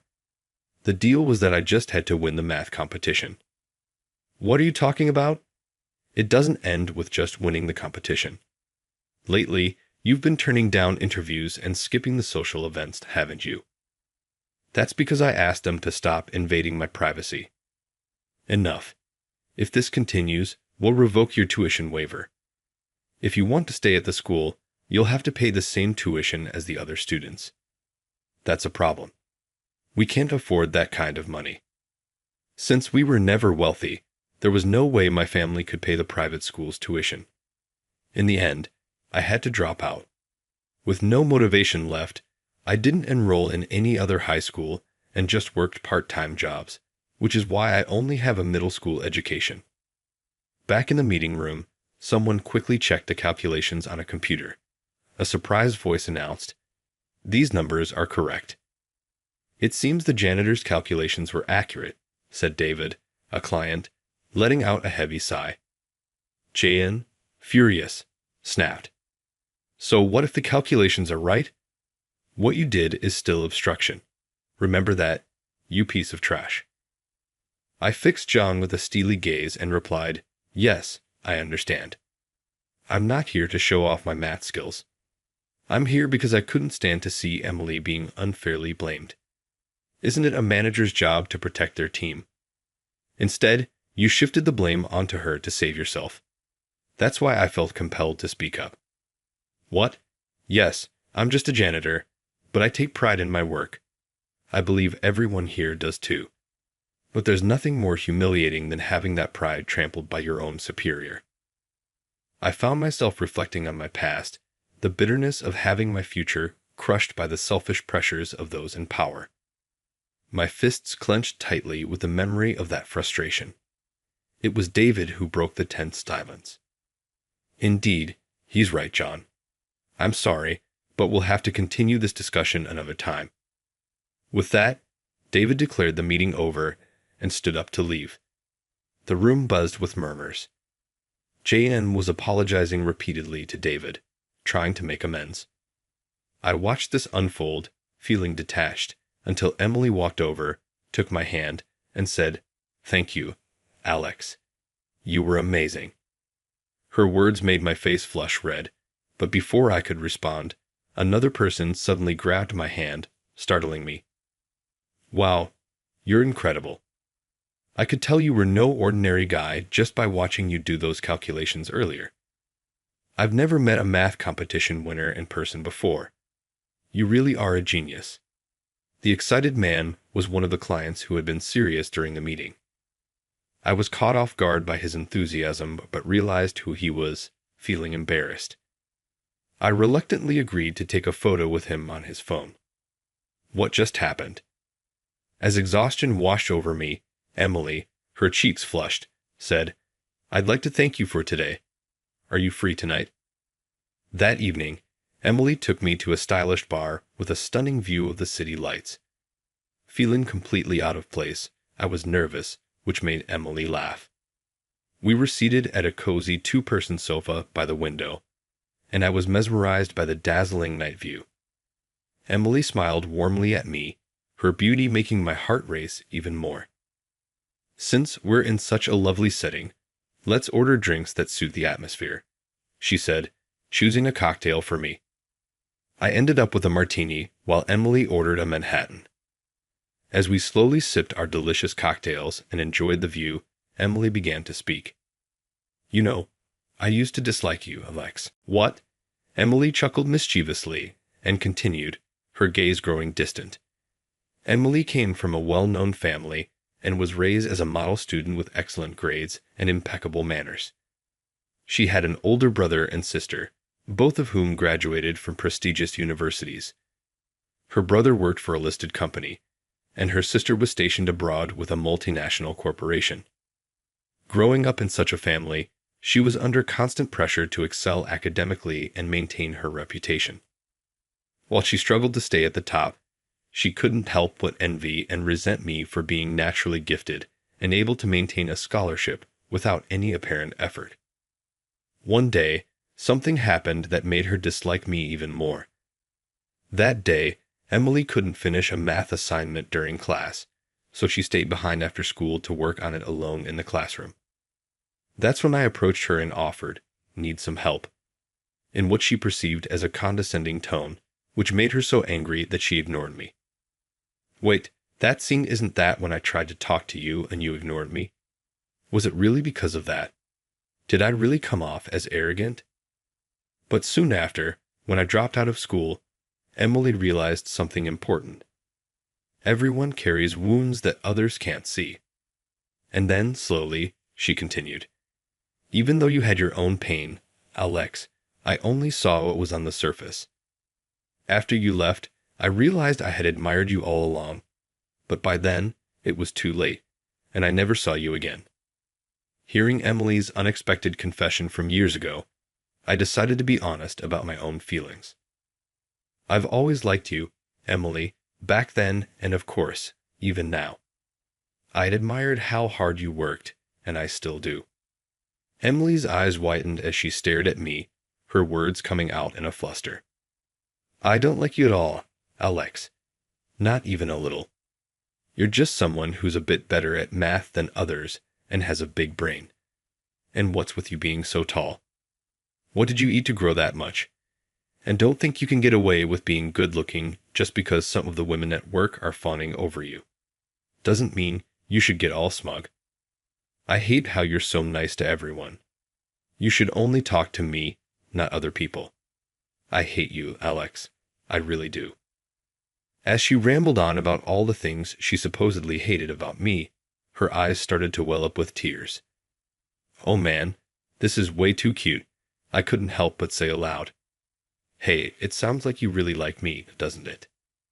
Emily's face turned bright red, and tears began to spill from her beautiful eyes. Unable to hold back any longer, she finally admitted, "I like you a lot," through her tears. After that, the business deal was called off entirely. John was held responsible and was reassigned to a remote location. Despite his tearful pleas to his father, Mr. Walker, even his own father was disappointed, reportedly saying he never realized his son was such a fool. As for me, I took responsibility for the destruction I caused during the meeting and resigned from the cleaning company. Parting ways with Carol, who had treated me like a son, was difficult. "Carol, thank you for everything. You've been so good to me," I said, my voice thick with emotion. With tears in her eyes, Carol patted my shoulder hard as usual and said, "You can always come back. But honestly, Alex, you shouldn't. You're destined for greater things. Don't end up here.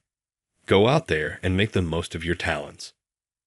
Her words brought tears to my eyes as well, but I steeled myself, slapping my cheeks to get my focus back. "All right, time to get going. So what am I going to do now that I've lost my job as a janitor?" Well, it turns out that the client from that meeting was from a pretty big company. Impressed by my abilities, they offered me a job, saying, "We don't care about your academic background. We need your talent." It was basically a headhunting offer. Emily also decided to leave her job due to the stress of working with John and her concerns about the company's future. She joined the same company as me. Now, Emily and I work together, rivals at work, but partners in life, helping the company grow and expand its business. So, Emily, have you thought about our future? What, like what we're having for dinner tonight? No, I mean our future, as in us, our future. Well, looks like someone started thinking seriously about that. Alex, I'm seriously considering marriage. With Emily, but I have no idea what she thinks about it. This is one problem that can't be solved with an equation, so I'm thinking about asking Carol for advice. She's got a lot of life experience, and I could really use her help to give me the push I need when it comes to Emily. And with that, my story comes to an end. Although I ended up dropping out of school and spent years with my life on hold, reuniting with Emily set everything back in motion. I've proven that even without a formal education, talent and ability can still be recognized. I don't know what challenges lie ahead, but with a trustworthy partner by my side, I'm ready to face whatever comes our way.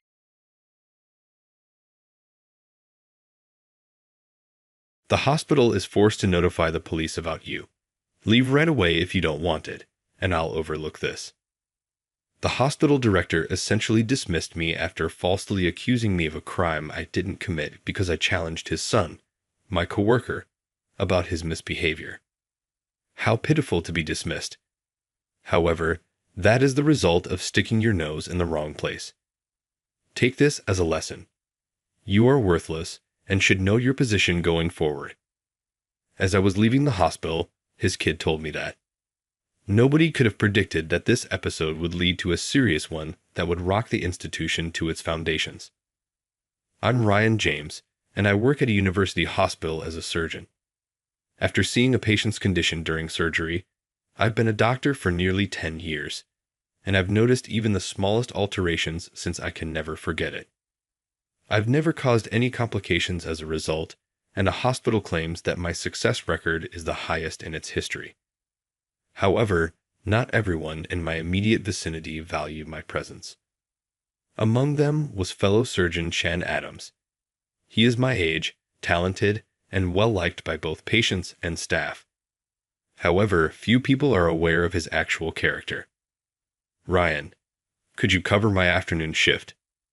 He asked me this out of the blue as I was getting ready to leave for home after my morning rounds.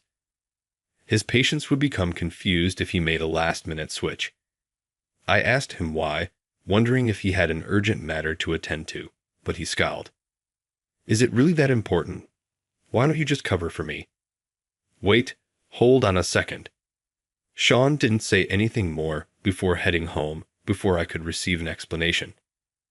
I was so overcome with guilt that I was forced to inform his patients that Dr. Adams had unexpectedly become ill. A few hours later, I saw a nurse wearing more fashionable clothing than normal as she arrived for her evening duty. She was quickly surrounded by other nurses who wanted to know what was happening. She added, "Actually, I had lunch with Sean today," and the nurses gave her a sympathetic nod. I was unable to speak. Sean had taken a lunch date with her instead of working his afternoon shift. I questioned him the following day regarding the lunch incident and the trouble it had caused his patients. He looked irritated, but he didn't hesitate to admit it. Building relationships with the nurses is important, but you need to put your patients first. Enough. Are you really giving me a lecture?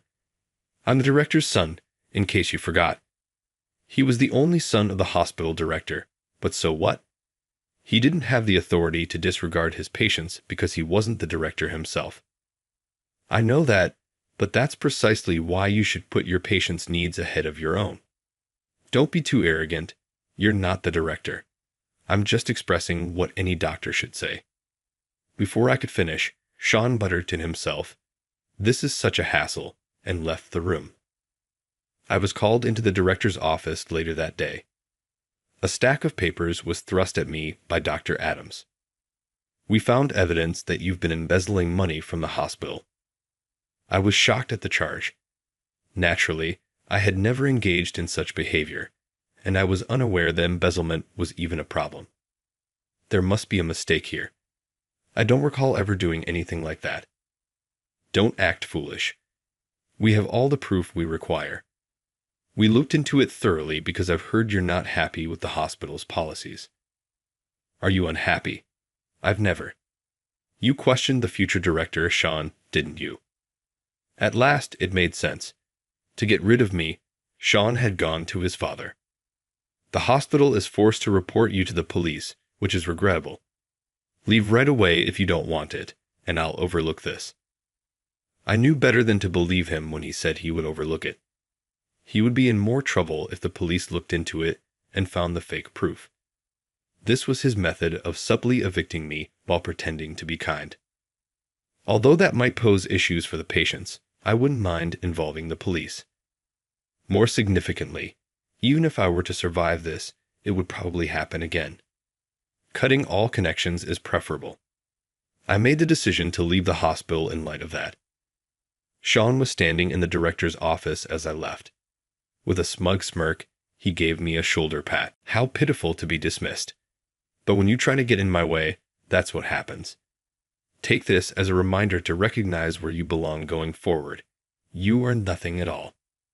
Is there really such a thing as status for a doctor whose mission is to help the sick? There's no point in trying to explain a doctor's duty to someone like him, who's already learned how to wield power. I gave up on talking to him and began preparing to hand over my patients. A few days later, I left the hospital, with many of the other doctors and nurses expressing their regret. But I was left questioning what it really meant to be a doctor in the end. Is it all about money and power? Are there other doctors out there who see their patients as nothing more than tools for making money? How do people like that end up in positions of power? Or maybe it's because they gained power that they became dependent on it. What should I do from here? What if I find myself in another hospital with people like Sean and Dr. Adams? The thought of that made me not want to think about the future, but I couldn't keep going like this. To clear my head, I decided to take a trip. I visited a remote village in the mountains, famous for its waterfall, which was a popular tourist spot. The tourist season had already passed, so there weren't many people around, and the parking lot had plenty of open spaces. I parked my car at the visitor center and went inside to grab some brochures and a map of the area. The building was clean, well-maintained, and comfortably air-conditioned, perfect for a quick break. As I browsed the pamphlet, a woman approached me. "Where are you headed today?" Her friendly smile was so natural that, for a moment, I thought she might be an actress I didn't recognize. I wondered if there was a film crew nearby, but then I noticed a name tag hanging from her chest. City Planning Committee, Harris.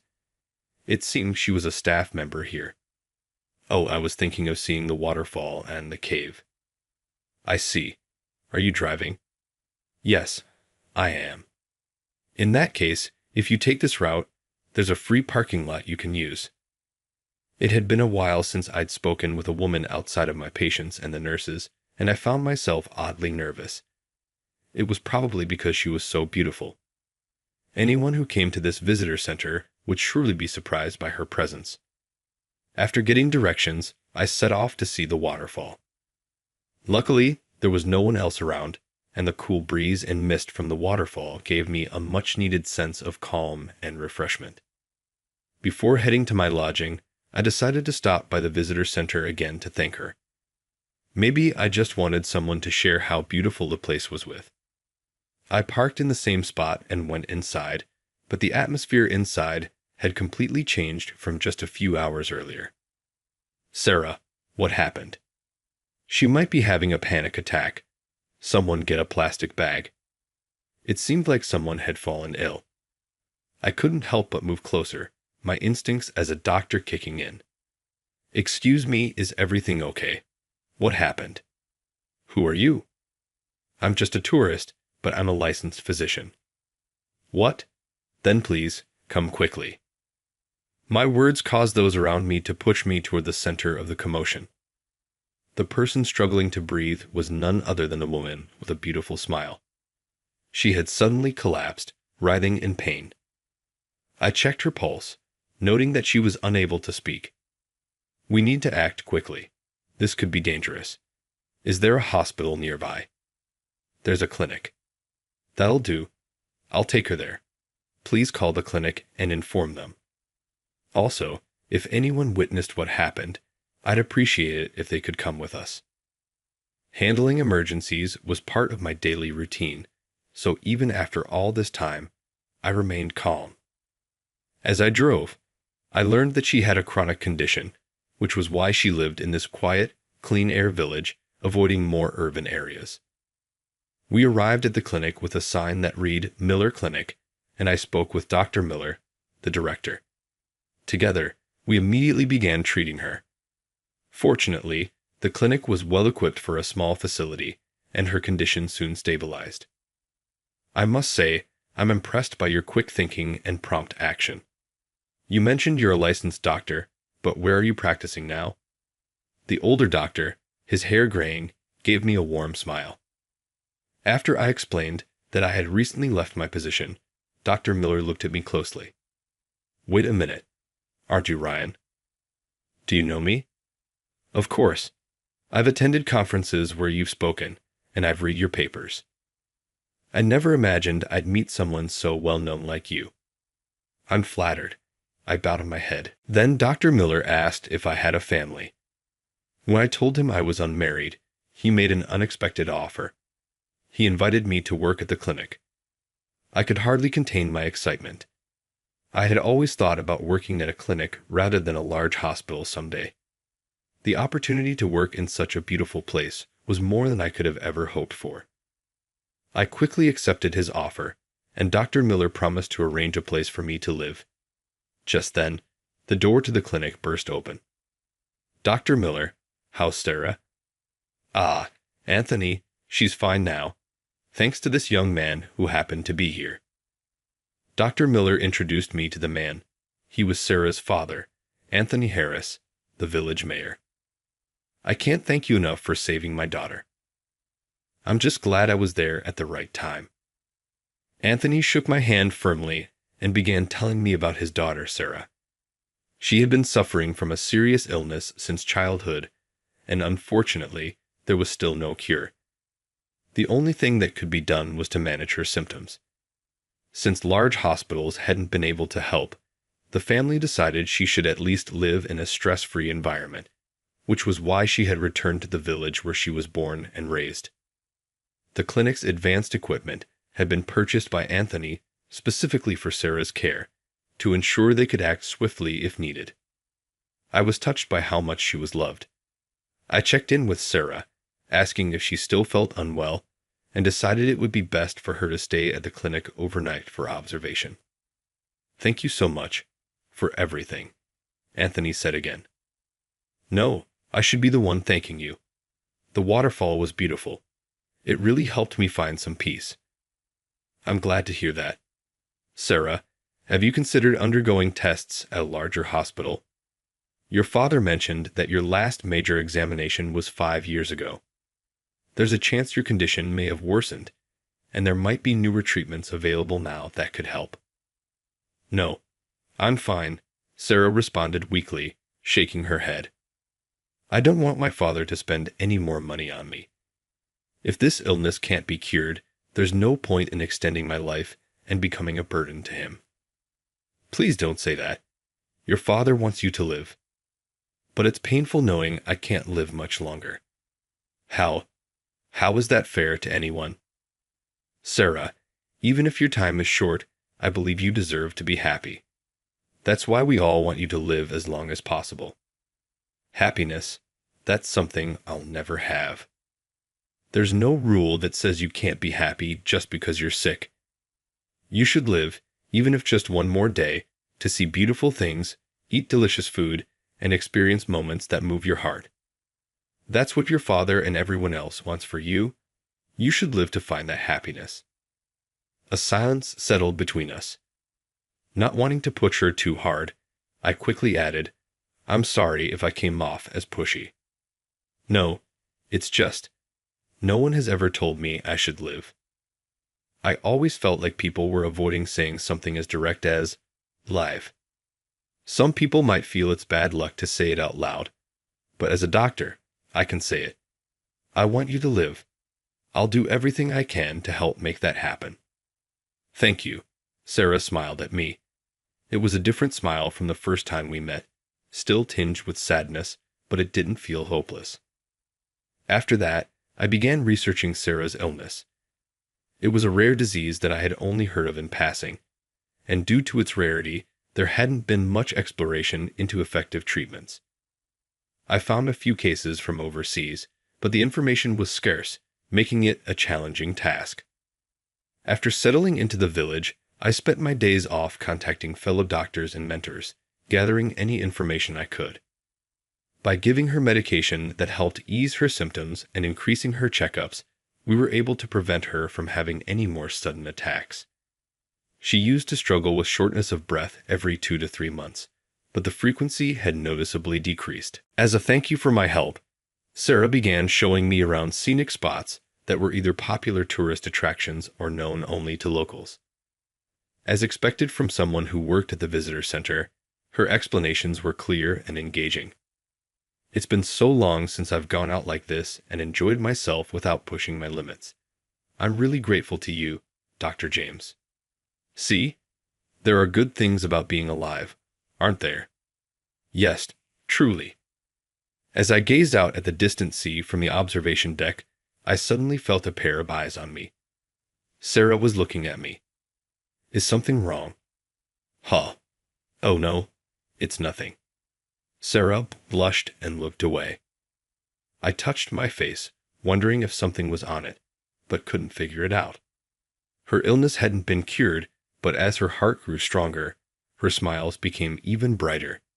She laughed easily, and the village elders, already fond of her, showered her with even more affection. Mayor Anthony often told me, "It's all thanks to Dr. James," which made me proud as a doctor. After all, seeing a patient's health improve is the greatest reward for us. However, lately, whenever I looked at Sarah, I felt a growing tightness in my chest. At first, I had admired her beauty and grace from a distance, but the more time we spent together, the more those feelings began to shift into something deeper, romantic feelings. I wondered how she saw me. At the very least, I didn't think she disliked me. In fact, there were times I caught her looking at me. It could be wishful thinking, but maybe she felt the same. I decided that when I dropped Sarah off at her house after her hospital visit, I would confess my feelings. The atmosphere in the car was tense, and I wasn't sure if it was because she could sense my nerves. By the way, didn't your father mention something about you needing to come home early today? Is there something going on? I started with small talk, but Sarah's expression darkened instantly. There's a visitor coming today. I see. It seemed like someone she didn't want to meet. She let out a heavy sigh when we arrived at her house and stepped out of the car. I finally gathered the courage to speak. Before I leave, there's something I need to tell you. But before I could finish, Sarah interrupted me. There's something I need to tell you too, Dr. James. Please forget about me. Her sudden words stopped me in my tracks. Forget about you? What do you mean? Are you saying? Don't worry, I haven't given up on living. But soon, we won't be able to see each other anymore. I didn't understand what she meant. Was she moving far away? If so, I should be celebrating her new journey, but I couldn't understand why she told me to forget her. I see, but I can't forget you. To me, you're someone very special. Excuse me, but could you stop flirting with my fiancé? A voice interrupted from behind, and I turned around.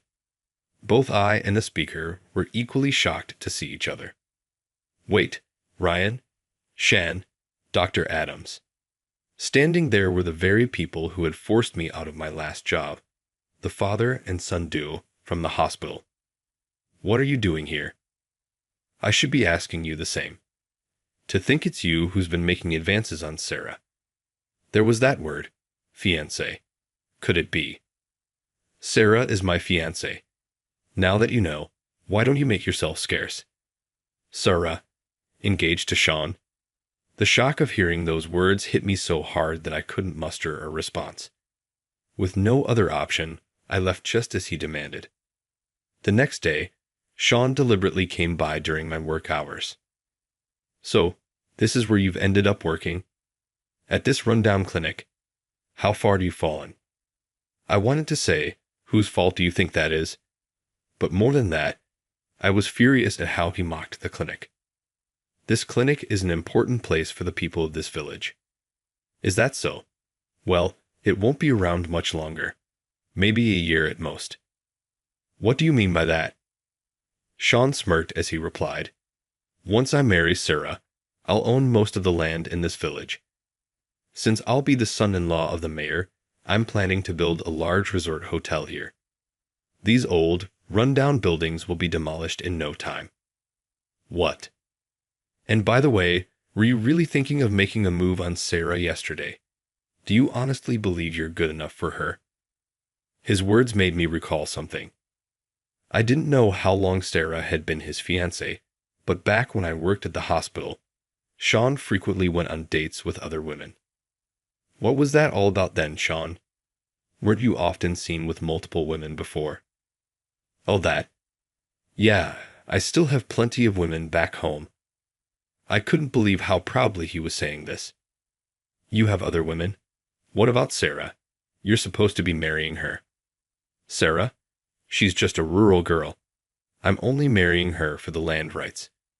From what I've heard, she's pretty sick anyway, which works out perfectly for me. I nearly lost control and lunged at him out of anger, but I restrained myself.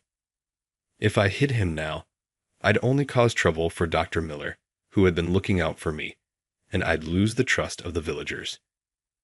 You might want to start looking for another job while you still can. It seems anyone who gets involved with me ends up in trouble. With a smug laugh, he walked away, and all I could do was watch, gritting my teeth in frustration. Ever since Sean came to our house to discuss the engagement arrangements, I haven't seen Dr. James. Even when I visit the clinic or walk around the village, it's as if he's disappeared, like he was never really here in the first place. Dr. Miller told me he's taking a few days off, so I'm hoping he'll return soon. But I can't help but worry. What if he doesn't come back at all? I know I'm the cause of all this. Even though I was engaged to Sean, I acted in ways that made Dr. James think I had feelings for him. And when he was about to tell me how he felt, I told him to forget me. What if he's grown tired of me and left the village for good? What if he never wants to see my face again? When I was introduced to Sean, I didn't care who I married because I thought I wouldn't live much longer anyway. His family is wealthy, so I was sure they could help my father. If it meant my father could live more comfortably, even though I'm the one suffering from an illness, that's why I agreed to the engagement so easily. I knew Sean didn't care about me as a person. He just wanted the status of marrying the mayor's daughter. But that didn't bother me. I lost my mother early on, and my father raised me alone. If this could be a way to repay him, I didn't care about my own feelings or clinging to life. But then I met Dr. James, and I began to wonder. Maybe I could be happy too. A few days ago, I gathered the courage to ask my father, "Is it okay for me to be happy?" He held me close and said, "Your happiness is what matters most to me. It's also what your mother would have wanted." That's when I realized, if I want to find happiness in the little time I have, it's with Dr. James. He gave me hope, taught me what it meant to truly care for others. He's a kind man, always taking every patient's worries as seriously as his own. How wonderful it would be to live by his side. But now it's too late. The engagement can't be undone, and I've hurt him deeply. Seeing me will only cause him pain now, so I'll smile and accept this marriage for my father's sake at the very least. That's the only thing left I can do. The engagement ceremony is being held at a fancy restaurant. Everything is prepared, and the two families sit facing each other. I can see the beautiful engagement gifts on display, but they hold no appeal to me. This whole ceremony is nothing but agony for me. Sean's father gives a speech, and I listen absent-mindedly. There's some commotion outside. I glance toward the entrance, and others follow my gaze. Just then, the sliding door flies open with a loud bang. Standing there, disheveled and in dirty clothes, was Dr. James. "Dr. James, do you even know where you are?" Sean and his father both stood up, shouting insults at him, calling him rude and demanding he leave. The restaurant staff rushed over, trying to escort him out. My father and I could only watch in stunned silence. "I found it. A treatment for Sarah," Dr. James shouted. "What?"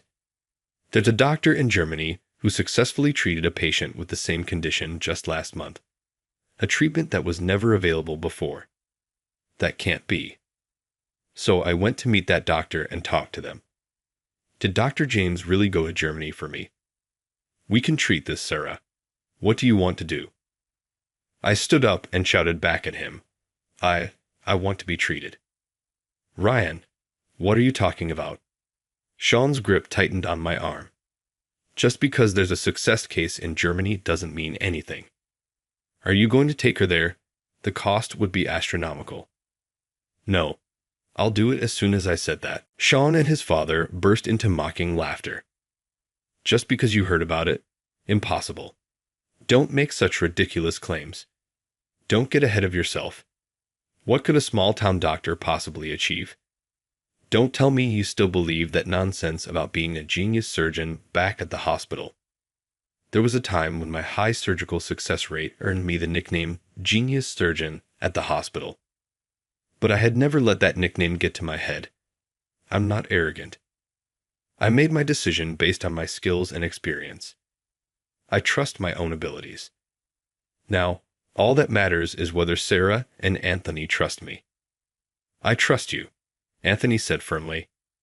And Sarah, what about you? Of course I trust you, Dr. James. I'm counting on you. The patient has spoken. You have no right to stop this. Leaving behind a bitter-looking Sean and his father, I returned to the clinic and began planning the surgery with Dr. Miller. On the day of the surgery, as we were preparing, Sarah spoke to me. Dr. James, I'm sorry. I did something terrible to you. Something terrible. I didn't tell you about my fiancé. Oh, that. It's fine. Remember what I said? I just want you to be happy. As long as you're happy, that's all that matters. You've given me a reason to believe in being a doctor again, Sarah. You reminded me of the importance of saving patients. For that, you're my benefactor. If the surgery is successful, I think I'll be able to live longer. But I'll tell you after the surgery. All right. I'll make sure the surgery is a success so you can tell me the rest later. After 6 hours, the surgery was a success. As Sarah and Anthony hugged, tears of joy streamed down their faces. I approached them. We're not entirely out of the woods yet, but with continued treatment, you won't need to worry about the illness anymore. Dr. James, thank you. Thank you so much, Anthony said, shaking my hand with deep gratitude, just like the first time we met. Dr. Miller and I exchanged glances, silently acknowledging our success. The next day, while Sarah was recovering in her hospital room, Sean and his father came to visit. So, the surgery was a success, I hear. Congratulations, Sean said. Thank you, Sean, Sarah replied.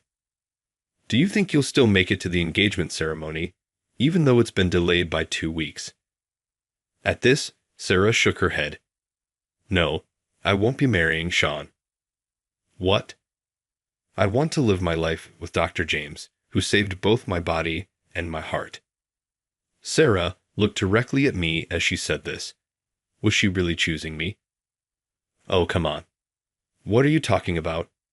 You're just tired after the surgery, Sean said with a forced smile. But Sarah spoke firmly. No, I'm fully aware of what I'm saying. Anthony, your daughter is saying something ridiculous. You need to talk some sense into her, Sean's father urged. Anthony nodded and responded calmly. Sean, I'm sorry, but we need to cancel this engagement. What? What are you talking about? Last night, I talked to Sarah. I realized her happiness lies with someone who truly values her. And you're saying my son doesn't value her. I know he's only interested in the family's wealth. That's why we'll also be canceling the donation to your hospital. Instead, we'll be using it to renovate this clinic. What are you talking about? It's all out in the open now. I think it's best for both families. I stepped forward, facing Sean and his father directly. The embezzlement evidence you showed me back at the hospital. It was fabricated, wasn't it? In reality, it's proof that you both were involved in embezzlement. And without anyone around to speak up after I was gone, you continued. I've also heard that, 6 months ago, Sean pinned a major medical error he made on another doctor. On what basis are you making these accusations? With the network Dr. Miller and I have, gathering this information wasn't difficult. Outside the hospital room, I could see Dr. Miller nodding in agreement. We're gathering evidence from the doctors and patients who were affected. I'm sure a lawsuit is coming soon, and it's unlikely you'll be able to settle this privately. Hey, don't just make things up. Sean grabbed me by the collar, but I twisted his wrist back in response. Ouch, ouch, ouch. Who's the one acting recklessly here? You turned the hospital into your personal playground, thinking only of your own gain. A hospital isn't meant for that. Who do you think you were talking down to me like that? Who do you think you are, acting like a king just because you're the director's son? Anyway, you two should hurry back to the hospital and start looking for a lawyer.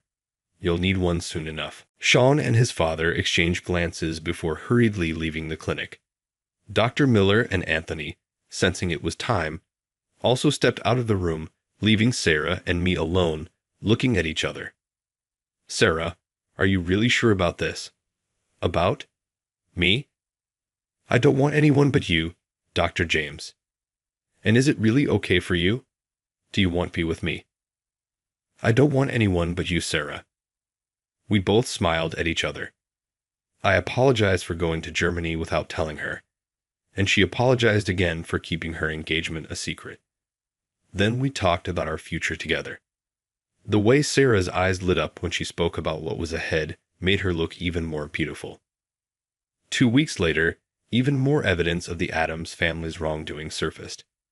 There was no way they could win the trial, and they were expelled from the hospital. I heard they were hit with numerous claims for damages and compensation, eventually leading them to declare bankruptcy and lose their home. It's said that finding another job in the medical field is nearly impossible for them now, and they've lost everything, left wandering with nowhere to go. Apparently, there wasn't a single person willing to help them. Their past actions had finally caught up with them. A year later, thanks to a donation from Anthony, Miller Clinic underwent a major renovation. In a few years, it grew into a fully equipped hospital with more staff and advanced medical technology. After Dr. Miller retired, I took over as the director. The hospital has since become well known, not just as a tourist destination, but as a place where people can receive high-level medical care.